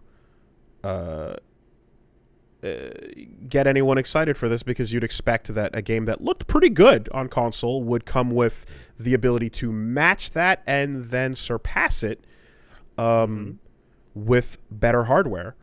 But that is not the case. So a couple of people did some digging and looked into the files and discovered that inside of the files that refer to the version of the game, instead of being listed as a shipping build, it was listed as a development build. So Oops. They published the wrong version live, and that's what everyone has been buying. And it's still up. It's still up right now. I mean, so the accidental almost shipped the wrong version scares that would happen when I was back in the offices were someone getting on the phone and sprinting across the office. Yep. Like, you would see movement, because that's how urgent it was that we go find out what happened, get the pre-mastering guy, go, what version did we send them? Are we 100%? What the fuck happened? And it's an immediate, like, holy shit, holy shit, holy shit. Yeah, they shipped a dev build. So maybe and that's a dev build that they forgot to take out the Steam.dll out of as well. I mean, like, I don't know what I don't know what the requirements, if any, Epic has for their publishing when you put something live onto their store. I remember Steam had very few, but it had some. It had some things that you had to be certain of, and of course, you know, like versioning it's insanely important. Epic was around by the time I was long gone, so who the fuck knows? But that is hilarious when you see files that basically say, "Hey guys, yeah, give it a minute, we'll be there." So there must be something really wrong, like really wrong, because it's still up. This is like a legitimate, like, nightmare for at least a couple people over on that team who fucked up real bad. We don't know what the unpublish and replace turnaround ability is for Epic. You know, it might be more complex and slower than Steam's. We Or have maybe no they fucking just idea. lost it. Maybe they just lost it. Maybe they just lost the final build. Something that sounds literally impossible, but it has been known to happen. Yeah. So it's just extra unfortunate because it's coming in on a game that, you know, a lot of PC games are more affordable in some cases, and in this case they're not at all changing their prices, and so the reward for that is to get stuttering issues, frame rate drops, and like any ability to get your anti-aliasing toggles or performance improving options at all. You know? I gotta say though, I really gotta say, good on Square Enix for accurately recreating the nostalgia of buying Final Fantasy VII on your PC. Congratulations, you did it. For those of you who are unaware, didn't think of that one. Yeah, the FF7 PC port back in the 90s is legitimately maybe one of the shittiest PC games to ever come out. I think it was the most returned game ever to stores. That is hilarious. Once again, around the world and back, and we still can't figure it out. Oh boy. Well, you know, there's always a moment when I guess I feel like you can look at all the studios where you're like, they just never figured out the PC thing, huh? I remember when like all the Warner games were coming out, and it was just like for years and years it was like, and another botched PC port from and another one, and WB can't get it going, you know. Yeah. And you kind of go like, okay, there's a point where they figure it out, and I guess when it comes to Squeenix and at the very least FF stuff, the point is games that launch on the PC. So I should mention the worst named developer in the world, Creative Business Unit 3, does not have this problem. And Creative Development Business Unit 3 is not ass to mouth. That's true.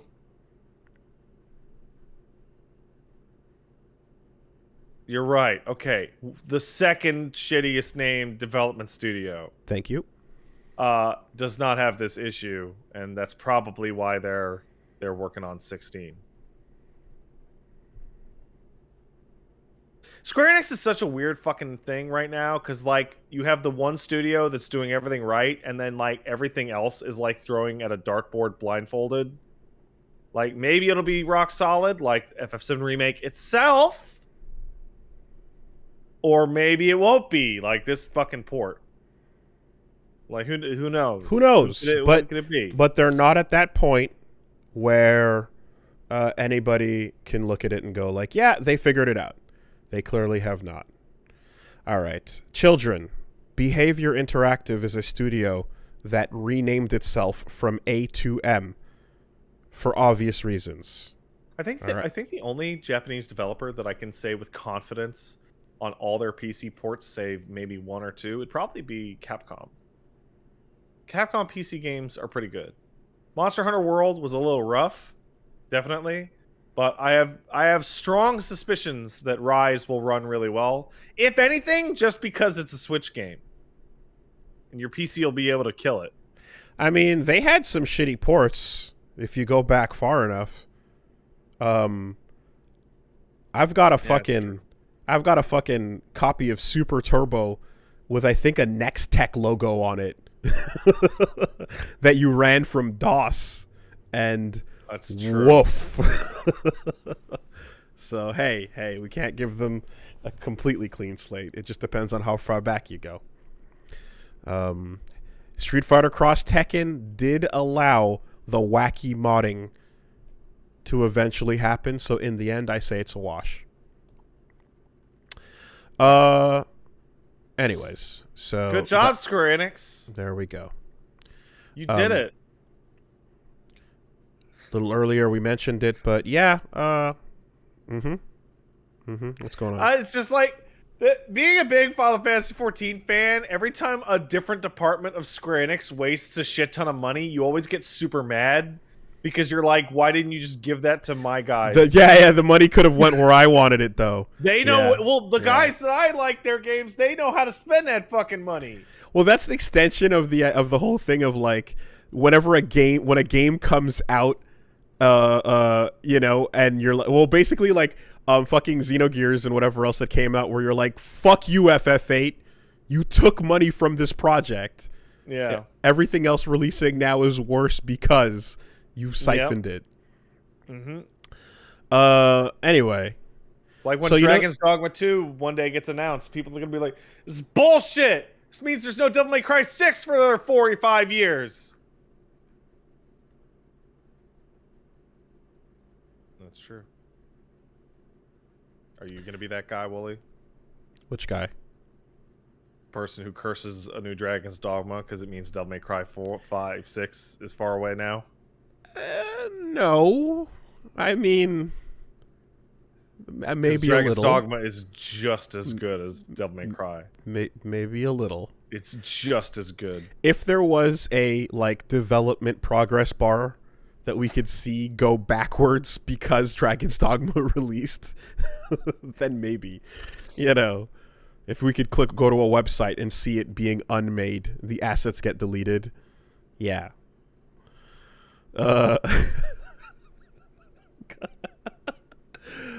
Still one of my favorite bits ever is just walking out live on stage, dragging the last Guardian to the recycling bin. Oh, man.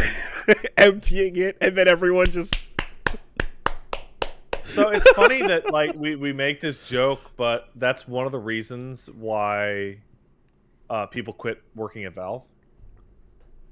Because they didn't get to work on Half-Life 3? Not just that, but they're like, hey, guy, because it's a totally decentralized development studio that you can work on any project you want. And so you're sitting there and you're going like, hey, let's make a project. And people go, why would I work on this project when I can make this Dota skin? Hats. And you know, and like you're watching like good ideas die on the table because you're seeing people go, I would be developing levels for Half-Life 3, but instead I'm doing this. Mm-hmm. It's just so much more lucrative. So, you know that experience you had with Back 4 Blood the other day? Oh, yeah. Well, it turns out that Tencent saw that shit and went, yeah, you're okay, get in. And they bought Turtle Rock. Okay. So... Did Back 4 Blood underperform? No idea. Because if it did, that would actually make tons of sense. Right? Wait till the game comes out, and if it doesn't do what we wanted it to, if it doesn't do it, then they're ripe for buying. Let's get a financial injection. Yeah, could be. There's so yeah, you can check. Like Tencent has partial ownership of like a lot of studios. You know, they sure do. They've got fucking hands in all the pies. They got like 40% of Epic, and like Don't Nod and Marvelous and all that. But there's a couple that they have the whole thing, and like Riot and such.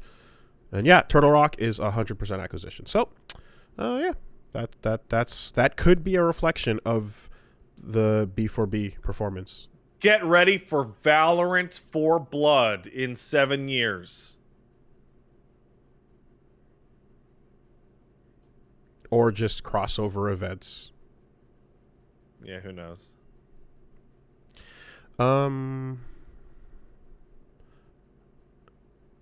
Okay. And then there's a whole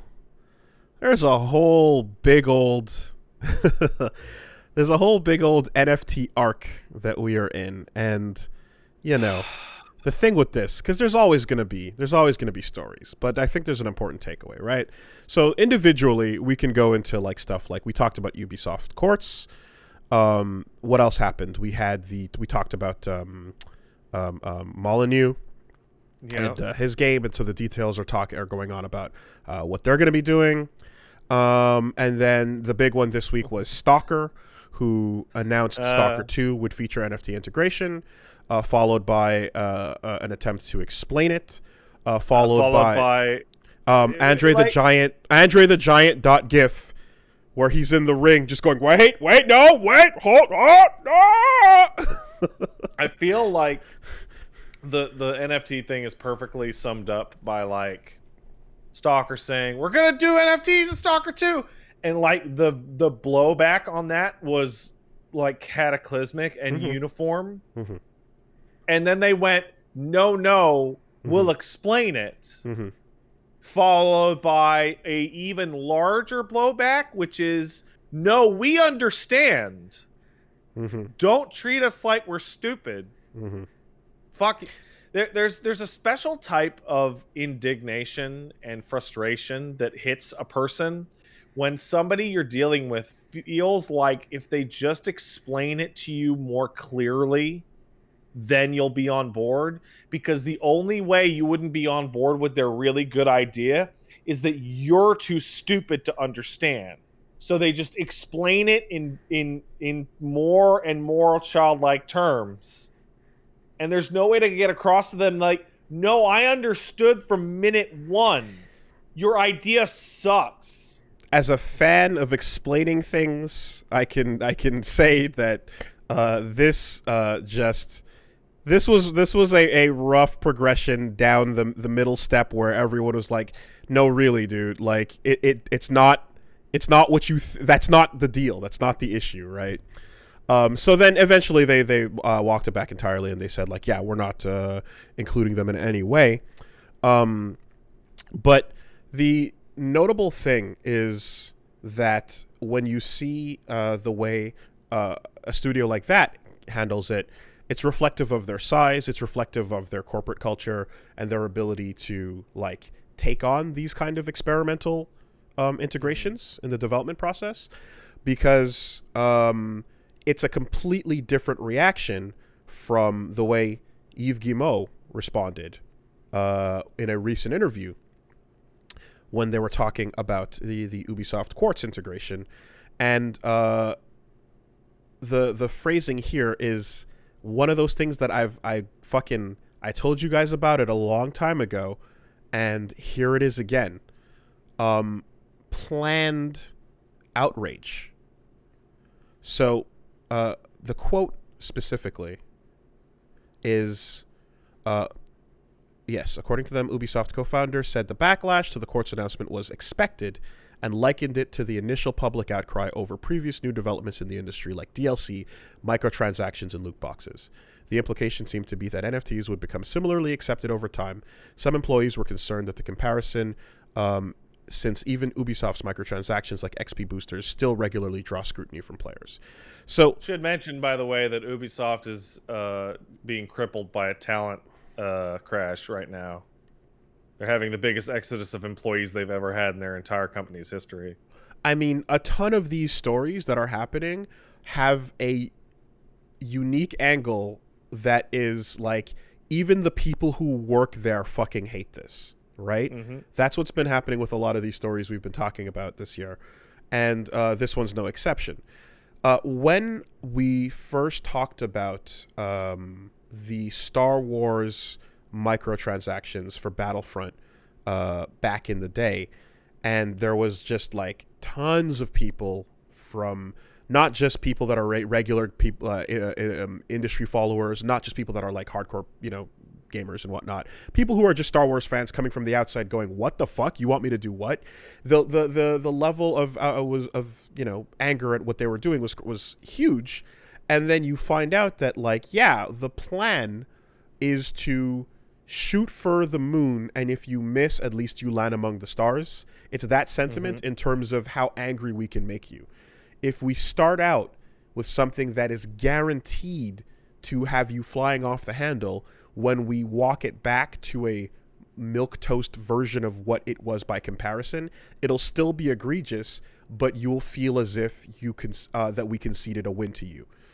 And when you talk about like the integration of gas into studios, the integration of DLC that practices, and all these things becoming regular, it is a matter of turning the heat up on the frog in the pot until it slowly cooks alive so that it doesn't jump out. Well, I have a follow-up to that reality.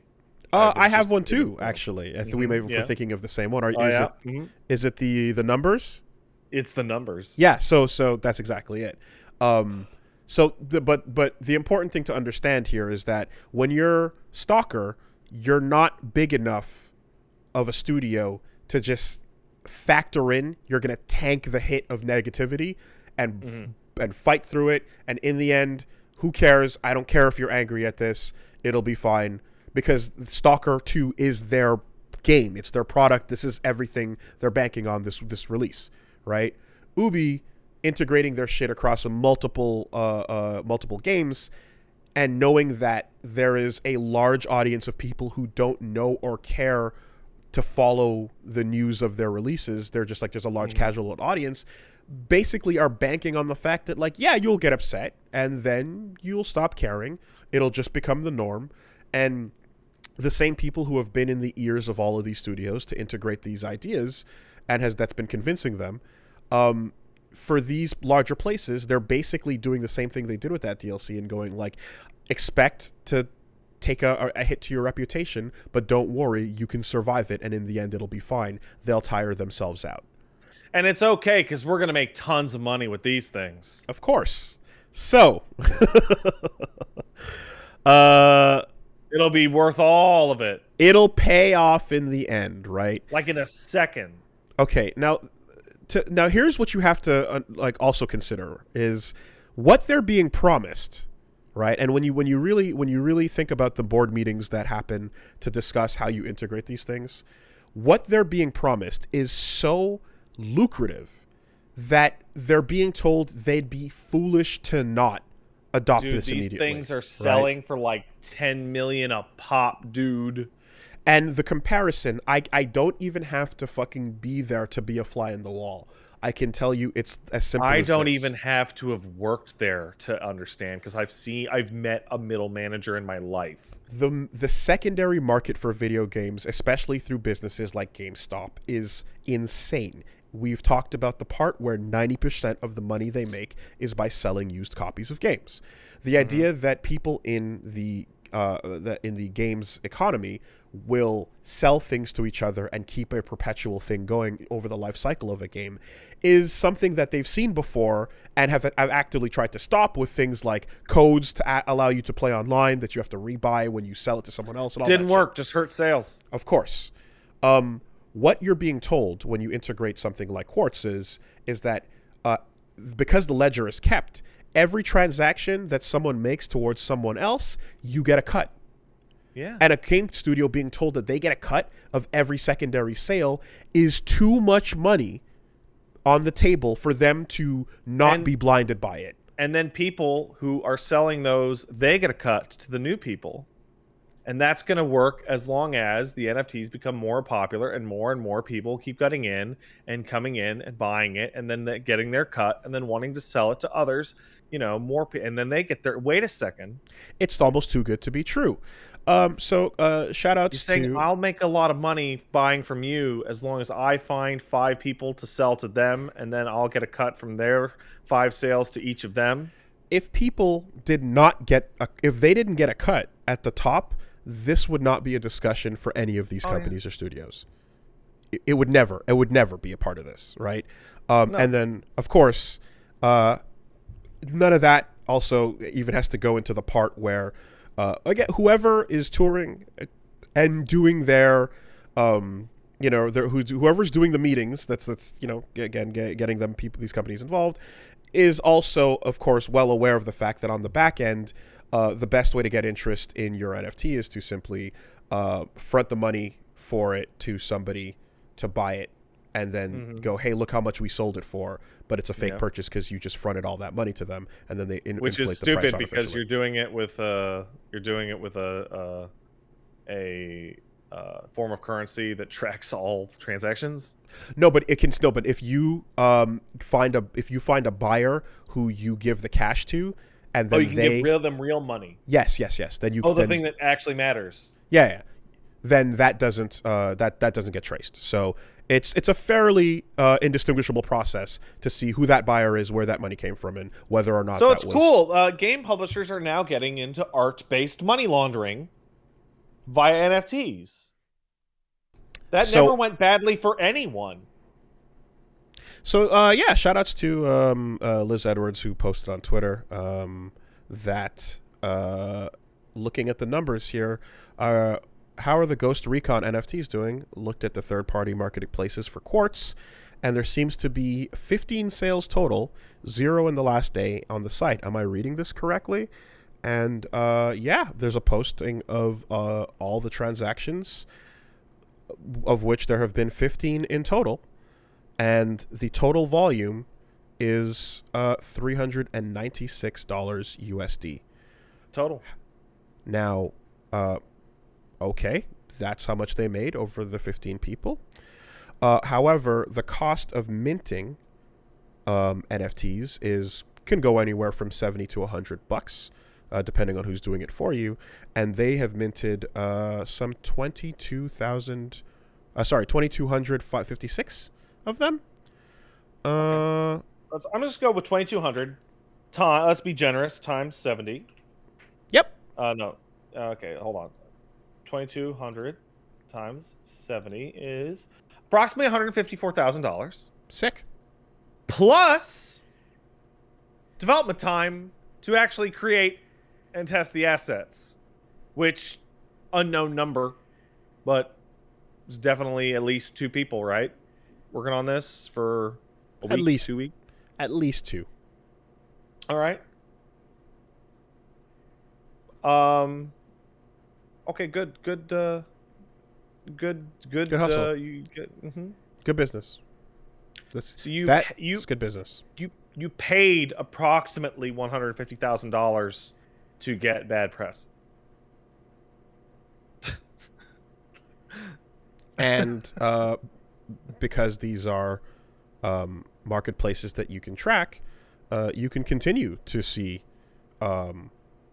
what's going to happen here. Now, this performance seems to indicate that perhaps the thing I was talking about a minute ago, where you get somebody you sell your snake oil and you have someone come up and go, I'll pay, what are you going to pay? 50? I'll pay 200 for it. And you go, this man over here wants 200. What say you, sir? Too. Right.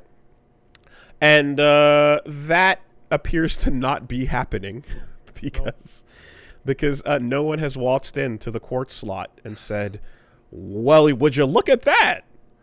I'll buy it at a high price. It's They forgot the part where you pump before you dump. They forgot the pumping part.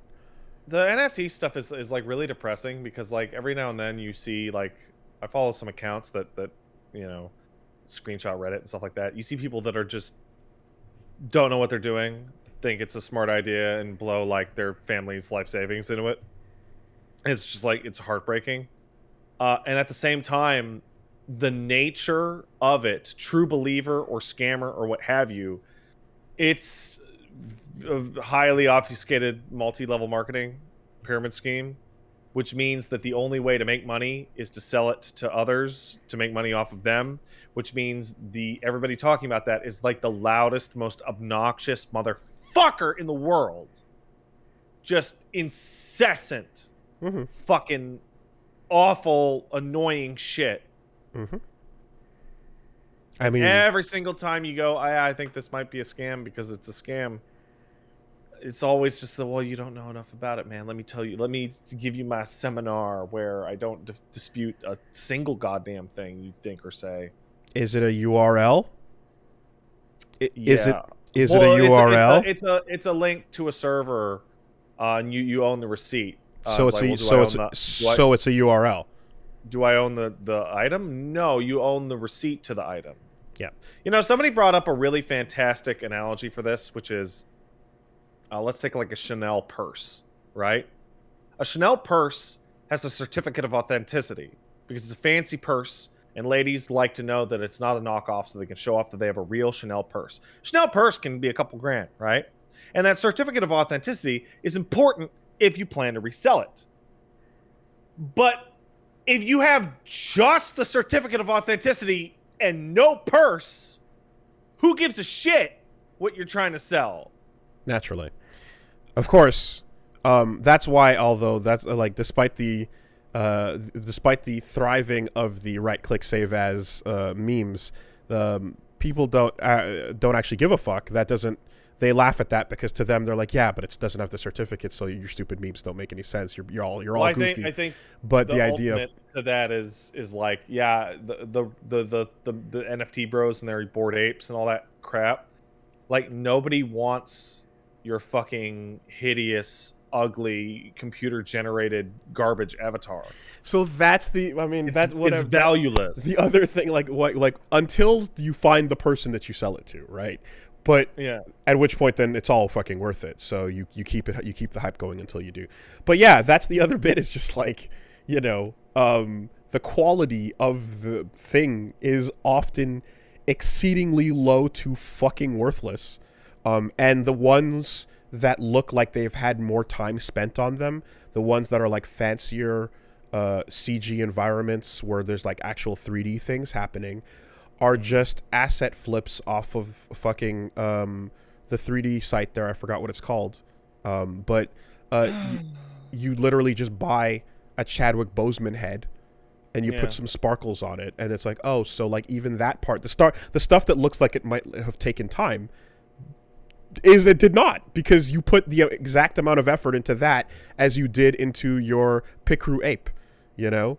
So it's not even the high quality is not of the high quality. It's also of the fucking complete, you took someone else's work and built off of it, type of shit. So anyway, la-di-da-di-da. The question, of course, is just like, is Yves right? Will it just be a matter of brute forcing and batting down the hatches, and these aren't going anywhere, and we can just ride the storm out until the words don't mean anything anymore to people? I don't think so, actually, on this one. I think the average person doesn't know what an NFT is, and there's a really specific, like, narrow band of tech savvy enough to kind of understand what an NFT is, but be into it, but not tech savvy enough to be like, oh, that's a fucking scam. I saw a commercial for the fucking bank, a Christmas commercial, that literally was like an old lady in a rocking chair going, "What's an NFT?" You know, like it's in that periphery at the very least. My dad, he's an old guy, right? He's in his early 70s, and he is, I mean, he's okay tech savvy. Like, he used a computer when he was doing work, 20, 30 years ago, and he can send his email, he can browse the net, he can do stuff for my mom, right? But he's not playing games or doing anything more than that, right? If I explain this shit to my dad, I would get maybe 3-4 minutes in, and he would look at me and go, that's fucking stupid. That's a fucking scam. Let me tell you about Ponzi schemes back when they were running when I was a fucking kid. It's like, right? And that's just dependent on experience and also personality, right? I have a sometimes generally skeptical, cynical personality. So when I look at stuff that's even real, half the time I go, that's probably a scam. Now, sometimes, like, Boomer View will not understand technology and incorrectly assess it to be worthless. Sure. However, sometimes, like we're talking about with the snake oil, you can see a thing that has existed and is as old as time just being recreated in a new environment for new people who might not know about these types of things. It's wild because, like, the pyramid scheme seems like perfect because it's like engineered to take advantage of, like, certain like cognitive like mistakes that the average person is likely to make, because it keeps coming back over and over and over and over and over, and it works super well every time. I mean, if it's something that's banking on human nature, then of course it will. All you got to do is wrap it up in a nice little new bow. But anyway, and then of course, yeah, you have like the part where like actually talented artists also possibly getting ripped off by the minting prices and such. There's a whole thing to it. But also the environment. What we likely end up seeing is like, you know, backlash never goes away, and there is going to be just a fade out that takes a while, because obviously walking back a whole platform like Quartz is a bigger deal than Stalker NPCs. But there will then be the you know, the kind of the most belligerent, the smaller games that are like true believers because, you know, their CEOs are heavily invested at that point and they're all in on it.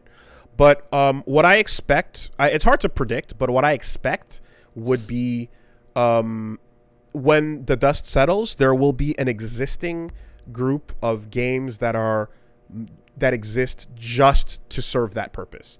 Like these tank things and these whatever the fuck is that other one that, like, there's a bunch of games that are coming out that only exist because of the coin they're attached to or whatever, and I think like or selling of the avatar of the NFT of the avatar, and like that stuff will continue to exist in its own corner of weird internet space. But yeah, Ubisoft anticipates the outrage and calculates to tank the hit.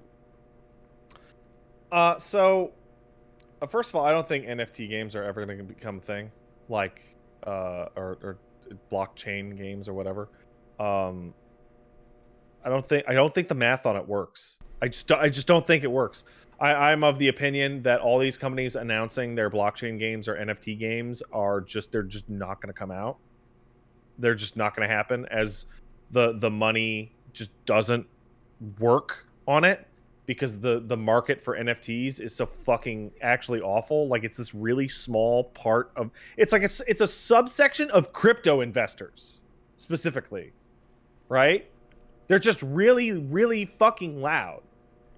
And my personal favorite story about this, did you hear about fucking Wolf Game, Wooly? No, what's that? Wolf Game is a game that was built entirely into the Ethereum blockchain. The whole game is in the ETH blockchain. Okay? From a technical perspective, that's kind of interesting. Except for the part where they fucked up and left a game-breaking exploit in it. So they have to remake the entire game from scratch. Whoa. Okay. I'd be curious to know what because the existing game is locked into the blockchain. Yeah, that's a permanent. Yep. Well, I mean, the whole thing from scratch, and then they have to reissue the NFTs that had already been given out and go through that all fucking shit. I mean, if you decide the moment you decide it has no value, then it doesn't, right? Ultimately, that's everything, really. That's the planet Earth. So that is how it's going. You keep an eyeball on that. Also, an issue that I see for crypto investors in general in the coming years is that one of the big benefits to crypto is like, hey, the government can't fuck with it because it's decentralized. Except which the I am US for. Government, the US government can take your crypto just fine. What the fuck are you talking about?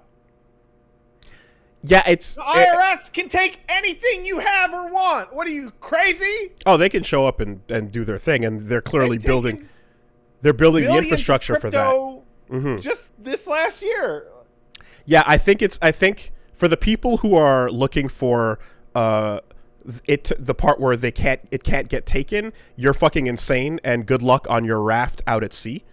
I think the part where it's all visible to everybody. And the idea of decentralization, as I mentioned, is one that is just valuable for people as a whole. But but if you think you're going to escape from your fucking tax rafters or whatever you're going to do, if you're going to use it like the Cayman Islands, then yeah, no, they're coming. They're coming.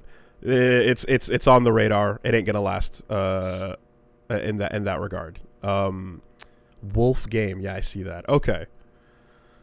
And of course, one good turn deserves another. So right hand in hand with that kind of idea.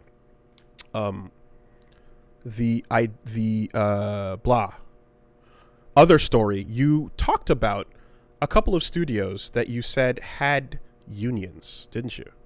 I said the only one I'm aware of is DICE. Okay. Because it's out in Sweden. And Swedish companies have unions. Okay. I guess then, yeah, so that is out in Sweden, but North America just got its first game studio union. Ooh. So we've got Vodio Games is a company that just announced that they have a full-time union, full-time employees and contractors working remotely across the U.S. and Canada have been recognized by the management as a part of their union. So currently it consists of 13 employees. But yeah, I guess that's a thing that exists. It has to start with the little places, and then the slightly less little places, and then the slightly less little places. Now I have no idea what this studio is, or what their game Beast Breaker is. I have no clue whether any of that is good and worth your attention at all. But in terms of the thing existing in North America, it officially now does. Huzzah! Yay. That's template, good. Copy, paste, everywhere.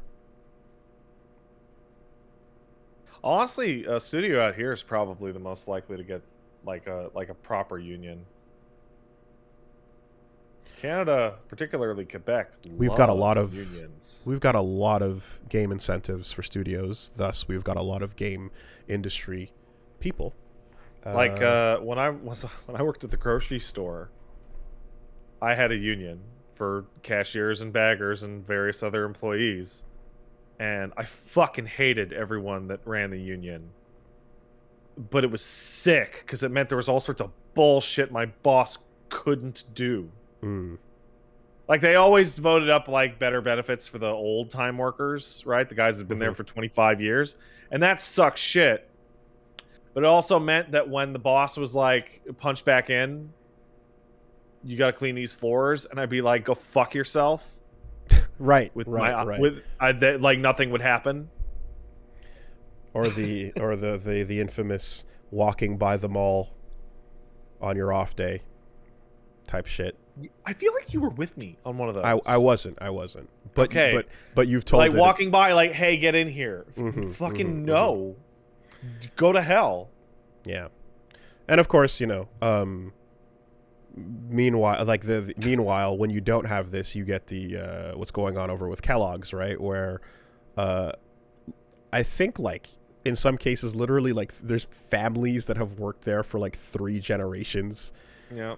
And, like, the 3rd generation of people that have worked to make cereal there are being told, like, yeah, fuck you. We might just pack up and leave. Eat shit. Shut it all down. Hey, again, by the way, much like the John Deere situation, when the Kellogg's hired scabs, what happened?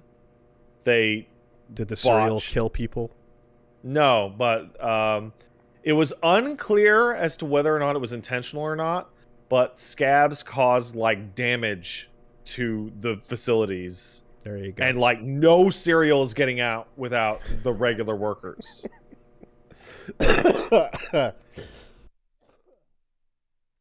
Yeah. So, we're finding out. We are finding out. No such thing as unskilled labor. I mean, look, if we get out of 2022 with, you know, a couple of other companies with some game unions, that'd be fucking sick.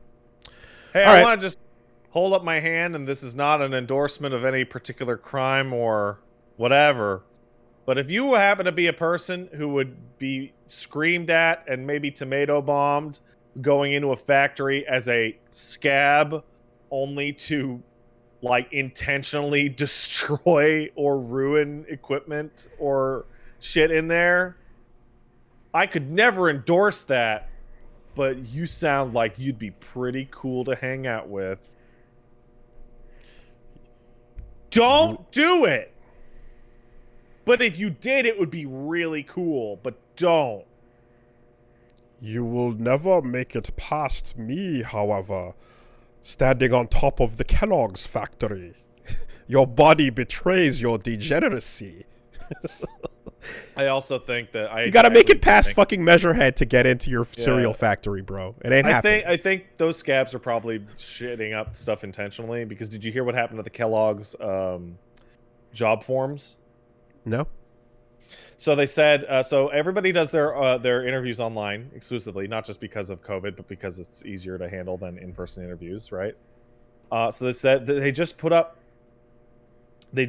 a all the job listings for all the striking workers, like literally come and get their jobs, just straight up. Mm-hmm. And they're having a slight issue with the online job applications, in that they've received tens of millions. And they're all garbage. They're all complete bullshit. Oh no! But and how then, will they know who to hire? Then somebody wrote a robot that just spams it with trash applications every second of the day. Oh no! How will we find out who to hire? That's terrible. Yeah. Yeah, so, I mean, look, I literally... Offloading all your operations to the digital age, only to find out that the average worker actually has much more digital power than the physical workers of the olden time, is a big oopsie. So that's, like... I mean, I literally got linked this week to, like, somebody who was just asking, hey, people who've done QA, like, is this normal? There's a job that's literally offering a QA position, not an internship, not a, you know, whatever, like it's our student position. It's literally just come do QA for us. You will not get paid. Your name will be in the credits. You know, and it's just I got those ads. and it's just like, this is why because. You know, the number of games that I don't have, that my name is not in the credits on, like that's insulting.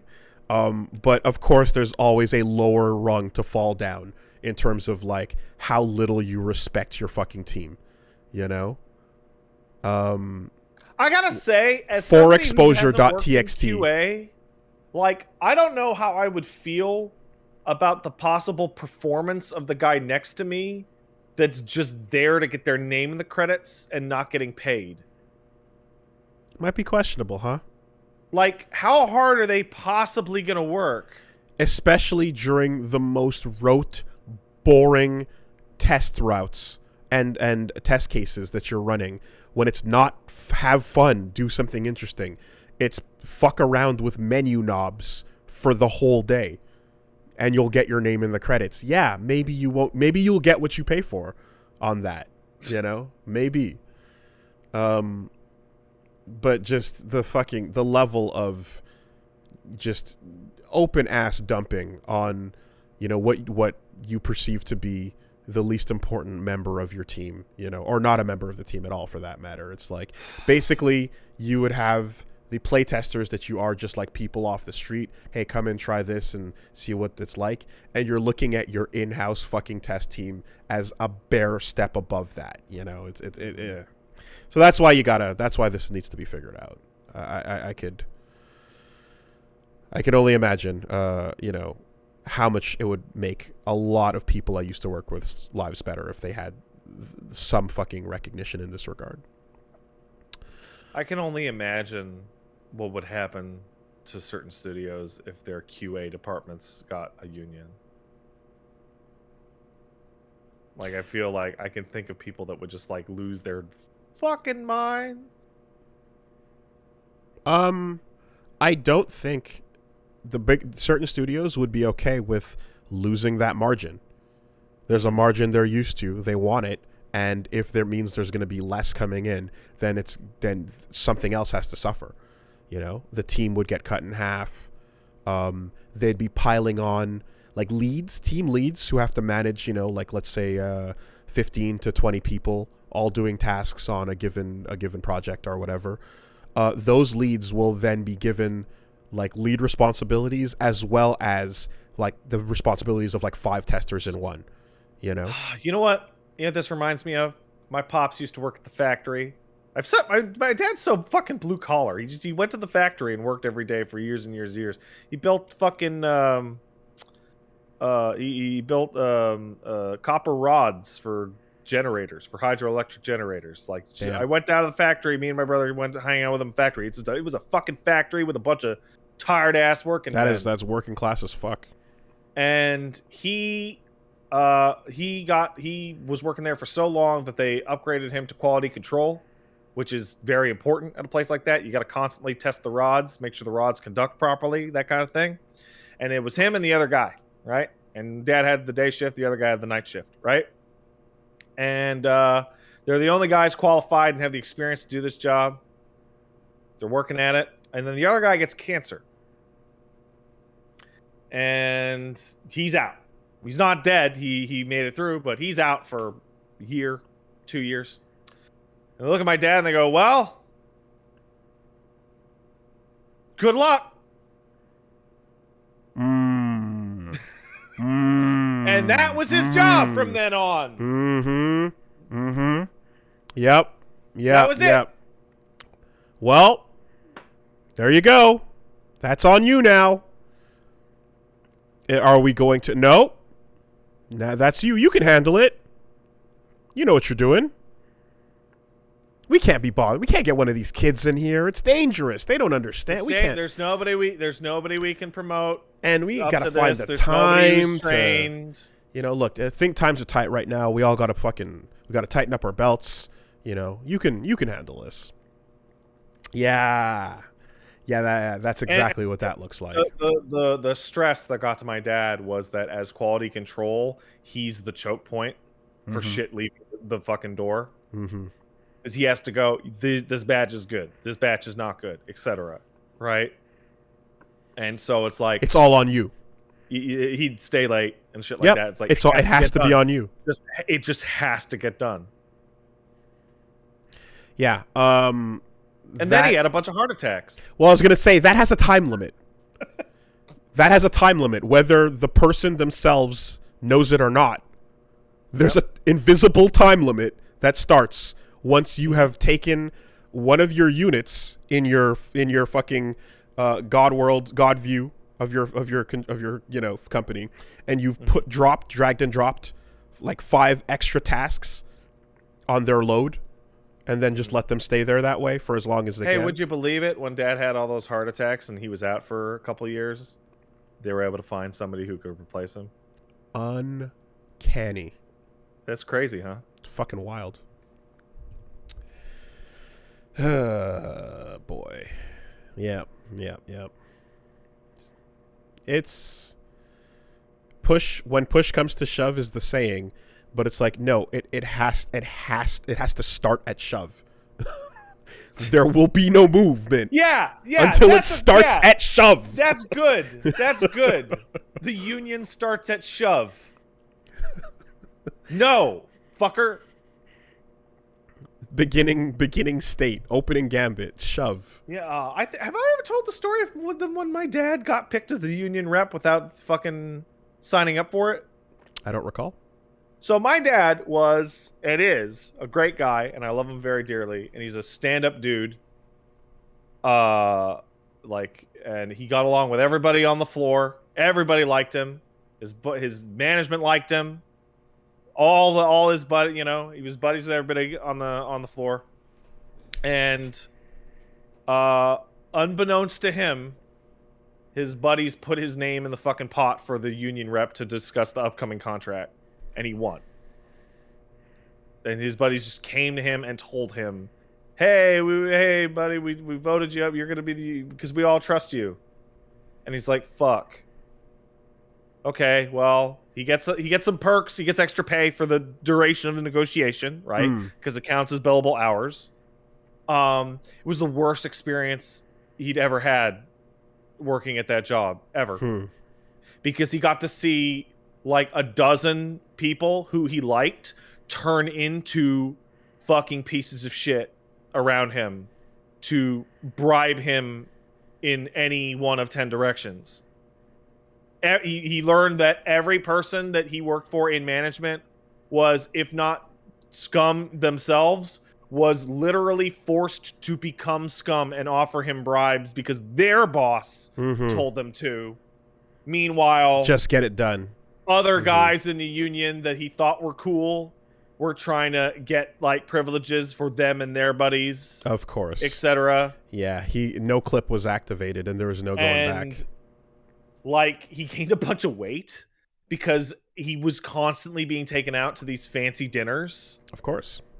And like, he would come home and be like tired, and like you kind of have to drink at those places, and he'd be like, he was miserable. He was fucking miserable. And then after he finally got and did a good contract that everybody was happy with, he told his friends that if they ever did that again, he would kick their fucking asses. But that's a glimpse into, of course, like everything, like humanity can't exist on the extremes. We have to figure out the moderation to threshold, because when you go to the maximum level of corrupt union bullshit, you get the police union. You get the mob. You get the police union, which is the same thing. Same thing. Yeah. Right? You get a criminal gang. Yep. We didn't do nothing wrong. We made no mistakes, and we're going to take our boy. We're going to take our boy and move him over here like a Catholic priest. Don't worry about it. Shut your mouth. Everybody shut your fucking mouths. You know? So that is the exact problem that lies when you drag the union meter from the 0 it is at now on the video game industry to 11, so. Well, the video game industry needs a little bit of balance, because, I mean, we had, like, the Japanese arcade industry, which is, like, straight up run by the Yakuza 100%. Yeah, no, decades. Like you need a ground floor level of, like, are you suffering and dying? Can we stop that? Okay, then let's start the conversation. Anyways, that's what's happening.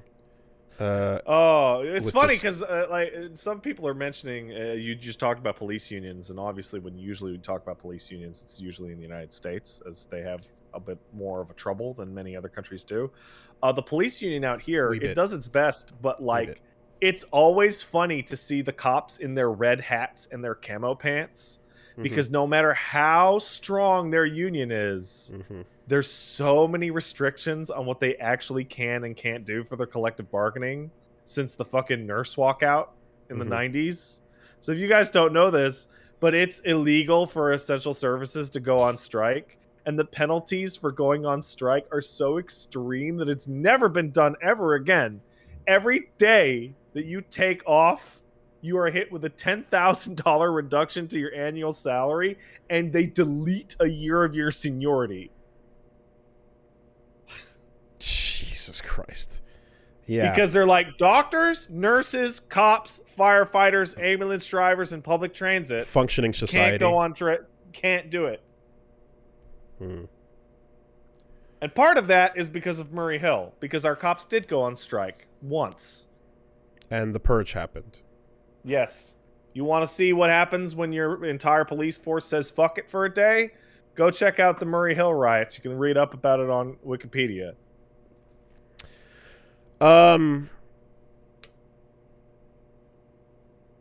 Yeah. Let's fucking hope that this is the start of something that we see popping up more often. And also, let's not see a future where, like, let's not please envision a future where the Cosby suite is covered up because the union gets to step in and move the players around and say, shut the fuck up, you didn't see nothing. Ba-da-da-da-da-da-da. You know? Well, here's Where what you happens. you go to the extremes on that. Yeah, when you go to the that extremes. I'm telling you right now, that will happen.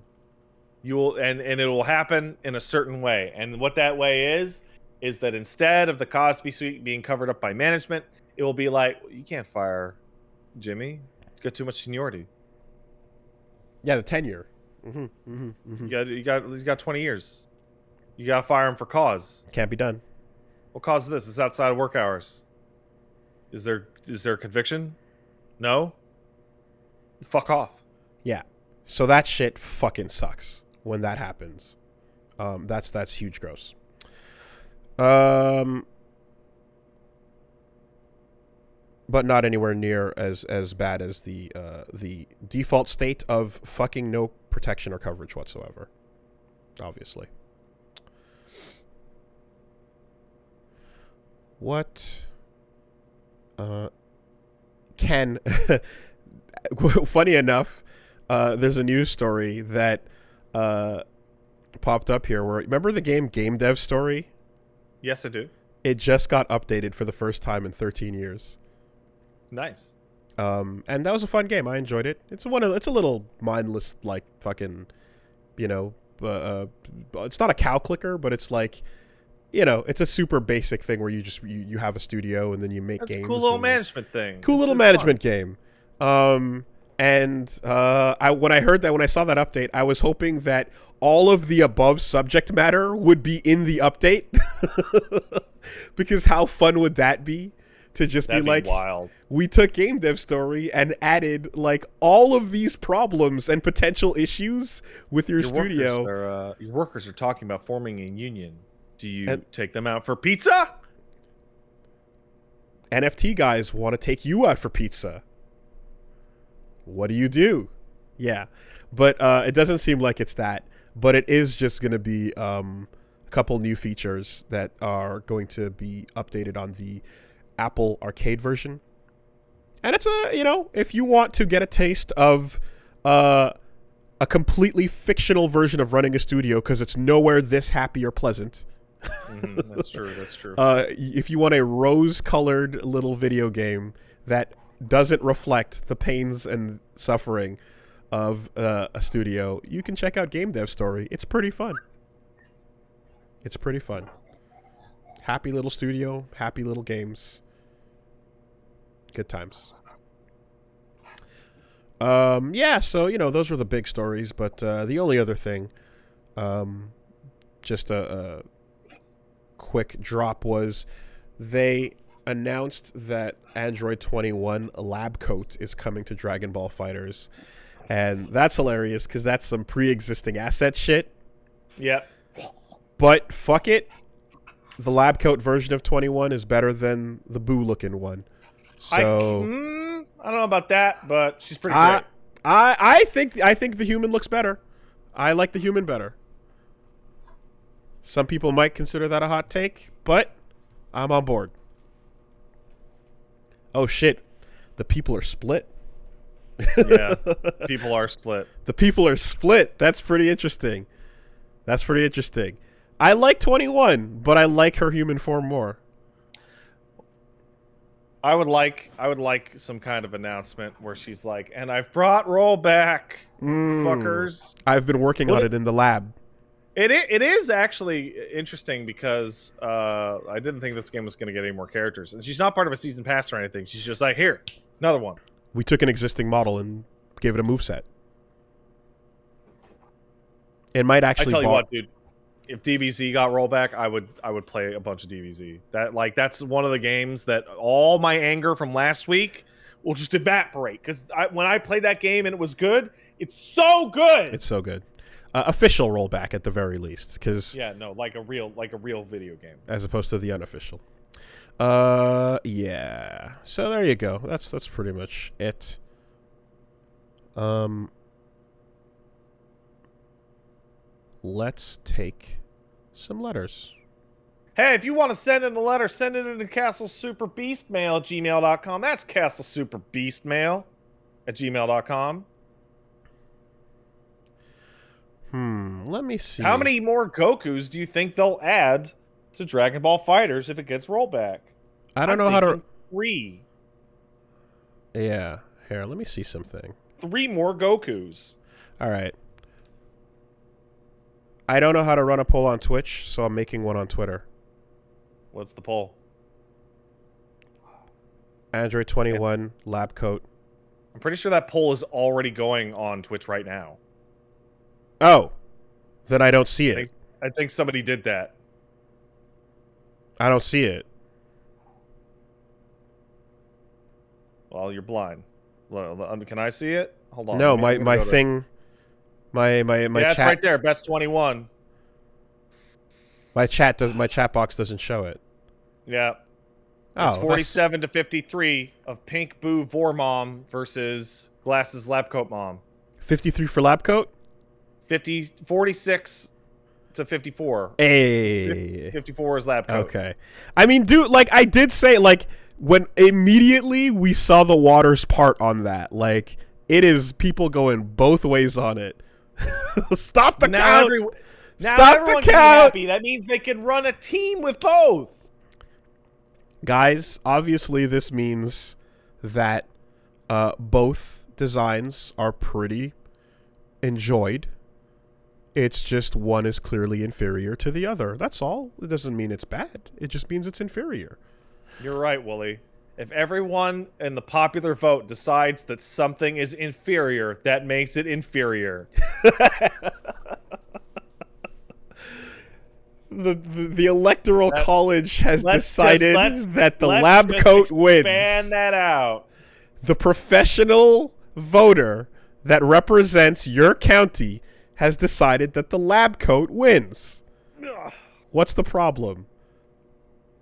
I can see. What do you mean your neighborhood had the lines redrawn so that the pink Vormom supporters get grouped together? Stop saying Vor. I'm hearing Vor too much today. Well, it's Boo. She eats you. She turns you into food and she eats you. Yeah, but... Yeah, but she turns you into food and she eats you. Yeah, that's definitionally correct. No, it's not.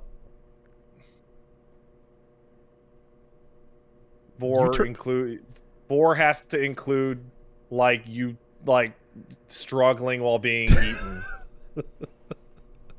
I don't think it has to, but I think it often does. I think the definitions are pretty loose.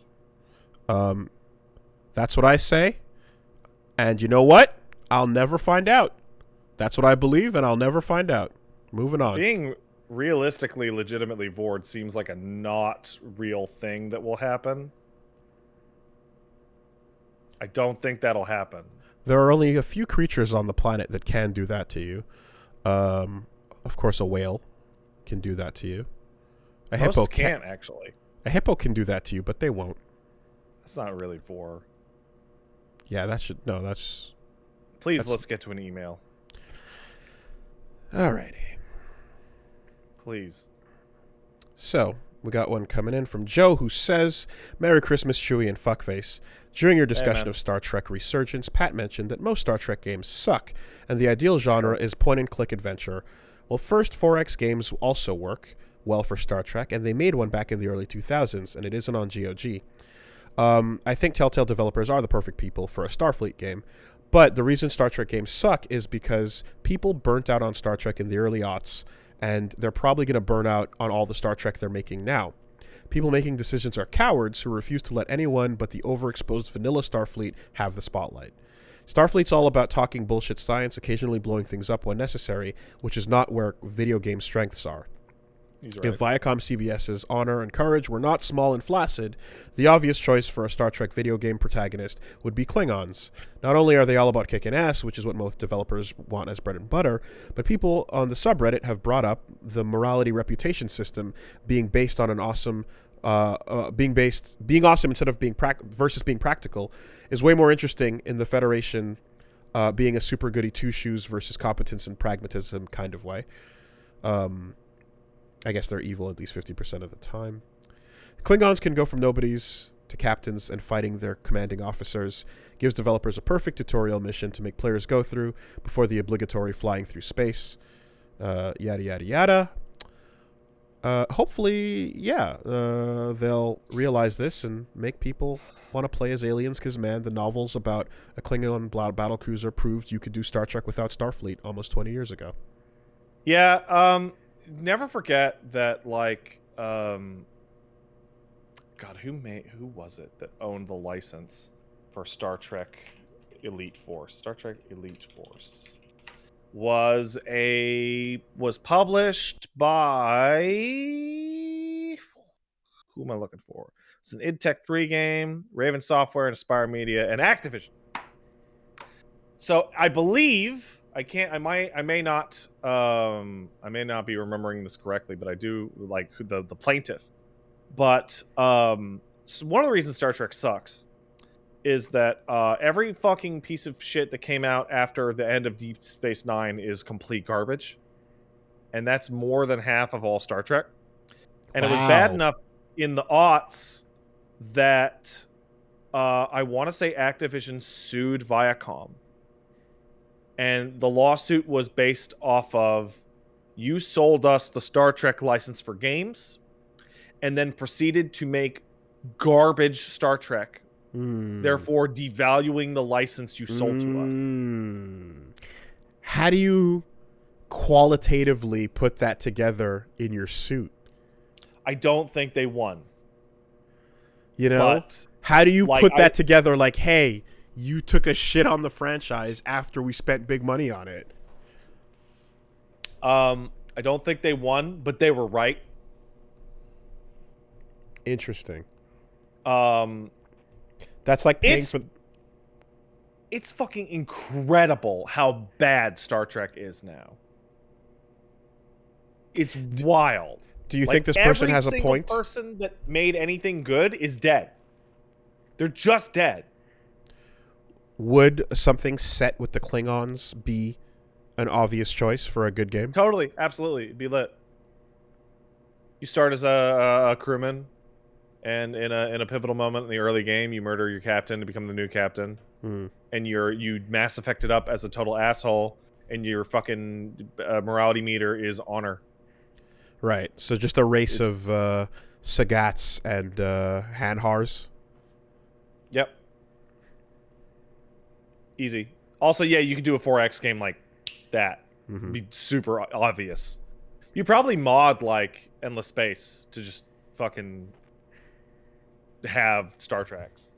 Well, what would be cool, and I mean, and the strength of going with like a Telltale game, like you mentioned, obviously would be creating an original cast that could then become beloved if they're interesting, you know, as a crew, as a bridge, and then like you have your fucking Revan, you know. You ever watch The Orville? No. It's a jokey style Star Trek thing done by what's his name? Family Guy man. Seth MacFarlane. Seth MacFarlane.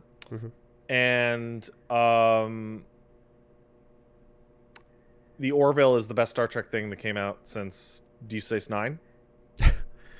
What about Red? Red? Or was it Red Dwarf? That's ancient. Okay. It's very old. And the deal with Seth MacFarlane is that the pilot has like some jokes, and like there's some bits where they're watching like Seinfeld on the view screen and like haha zany. And then like a couple episodes in, it's just Seth MacFarlane literally tricked a bunch of executives who liked Family Guy into letting him make a new Star Trek. That's funny. Like it just straight up becomes Star Trek. Okay. And it's pretty good. And it's not even like gag Star Trek. It's a little sillier, but like no, it's Star Trek. It's and they're dealing with like harsh ass moral alien shenanigans. It's wild. He absolutely tricked people into getting Remember, that made. kids, just lie. Just lie. When the producers ask, Hollywood executives are the just dumbest lie. motherfuckers in the world. Wow, how about that?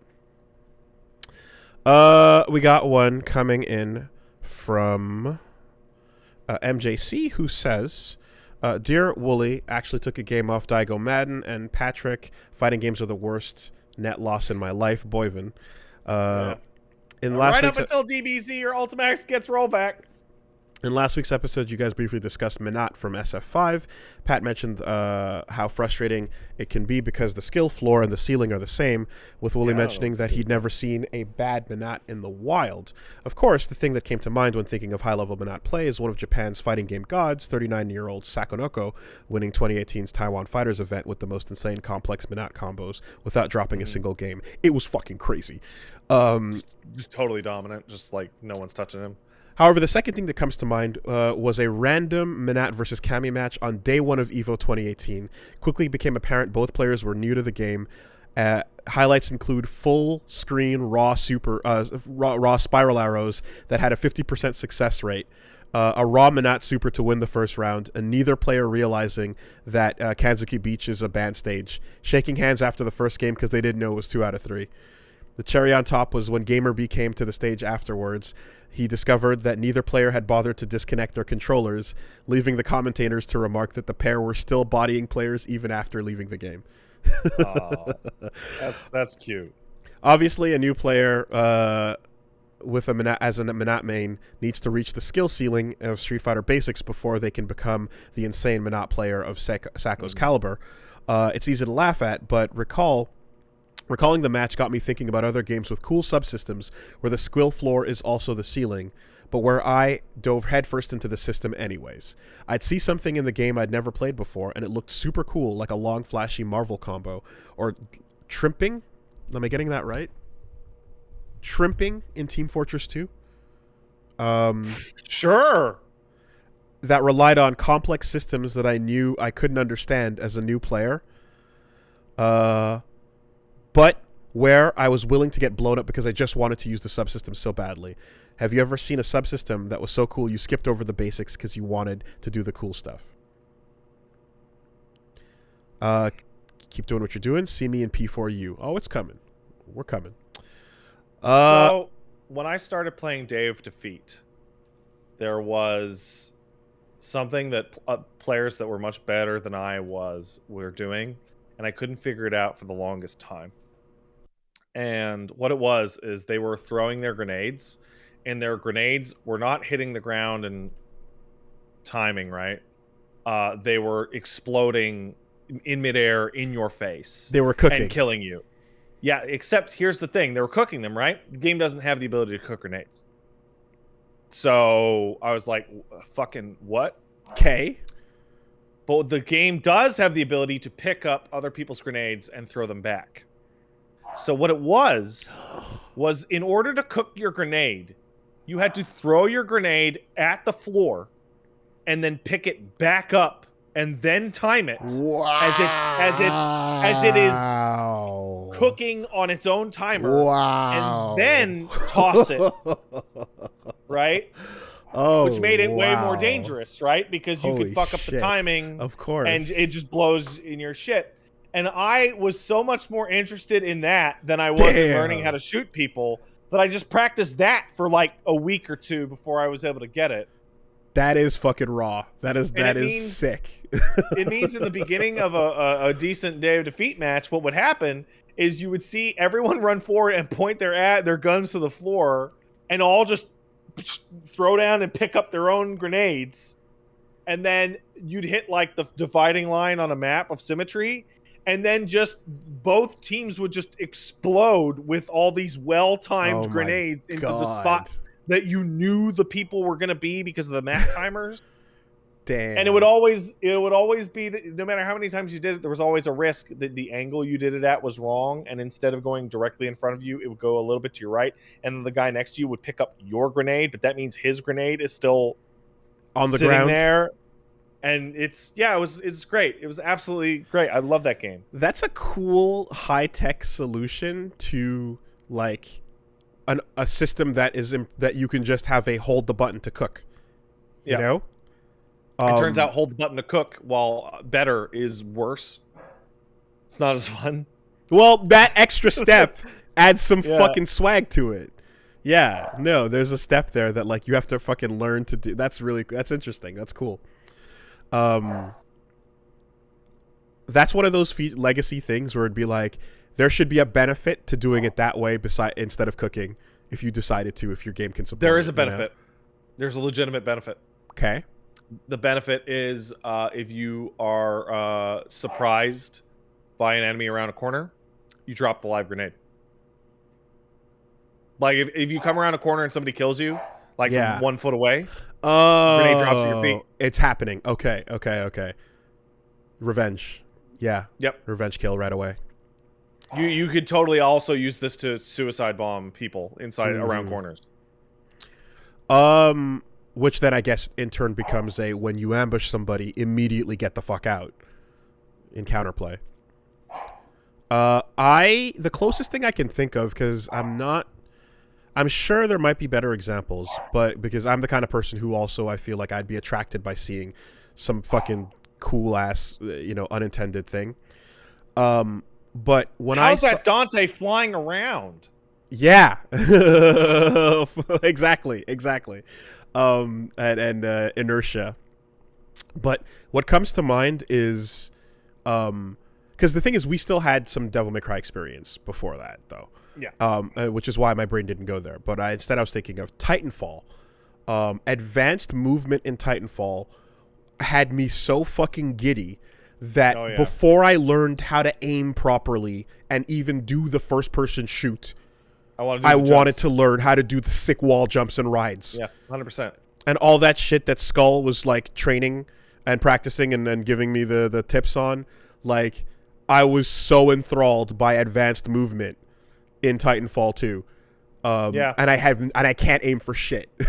I don't know how much it qualifies, but when I was playing Spider-Man or Miles Morales, like the combat's there, and obviously you get good at the combat over the course of the game.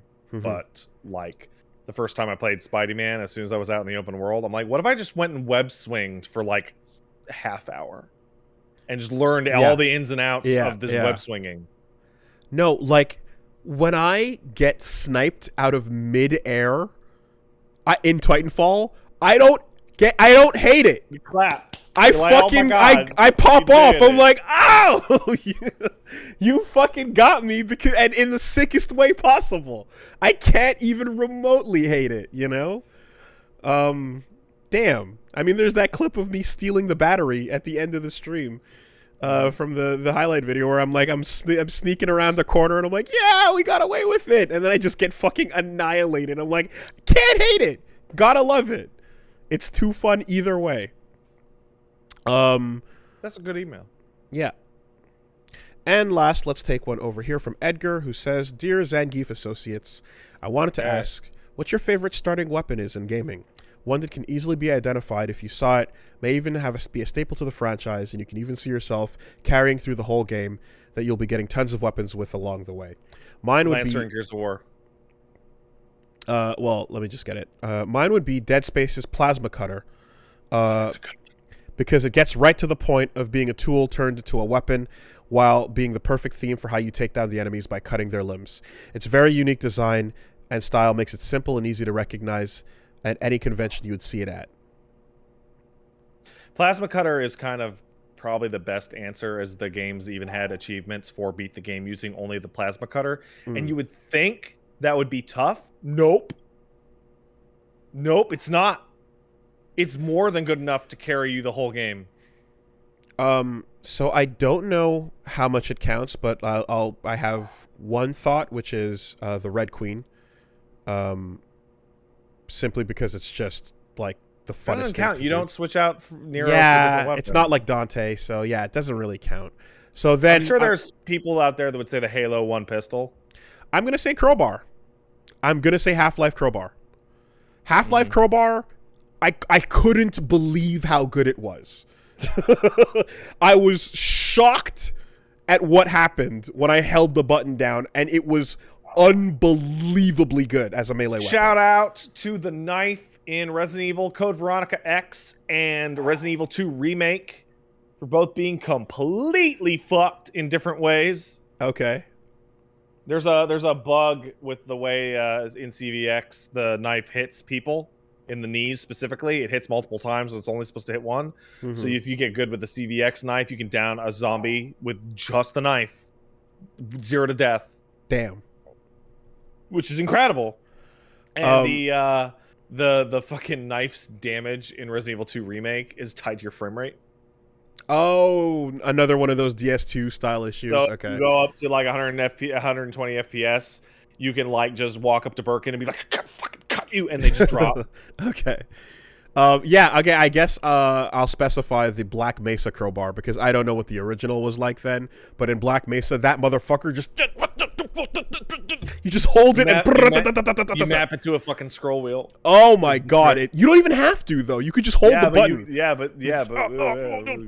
It's so brutal, and I don't know, but I bet you there's a footage somewhere out there of someone beating that insane tank level with just a crowbar. I bet you it's been done. Half-Life has been speedrunned in every which way 1,000,000,000%. Like, there's anything you could say. I bet there's a video out there of Half-Life. Yeah, no, there is. There is. There is something to be said about, like, a starting weapon that stays good the whole journey through, and late game you can still go back to it and be like, it does the fucking job, you know? It was built for a task, and it does that task excellently. Shout out to the starting battle rifle in Anthem. Oh, yeah? For being the best gun in the game because of a statistical error with the way damage is calculated. Is it different from everything else? It's the best weapon in the game. I don't know if you remember talking about this, but the way the damage is calculated on the weapons, the starting weapon for the tutorial was boosted so that you would do good in the tutorial. But my god, I do remember this now. It's just the best. So gun that in the game. final bosses runs were like, yeah, yeah, okay, yeah. That arrow's coming back.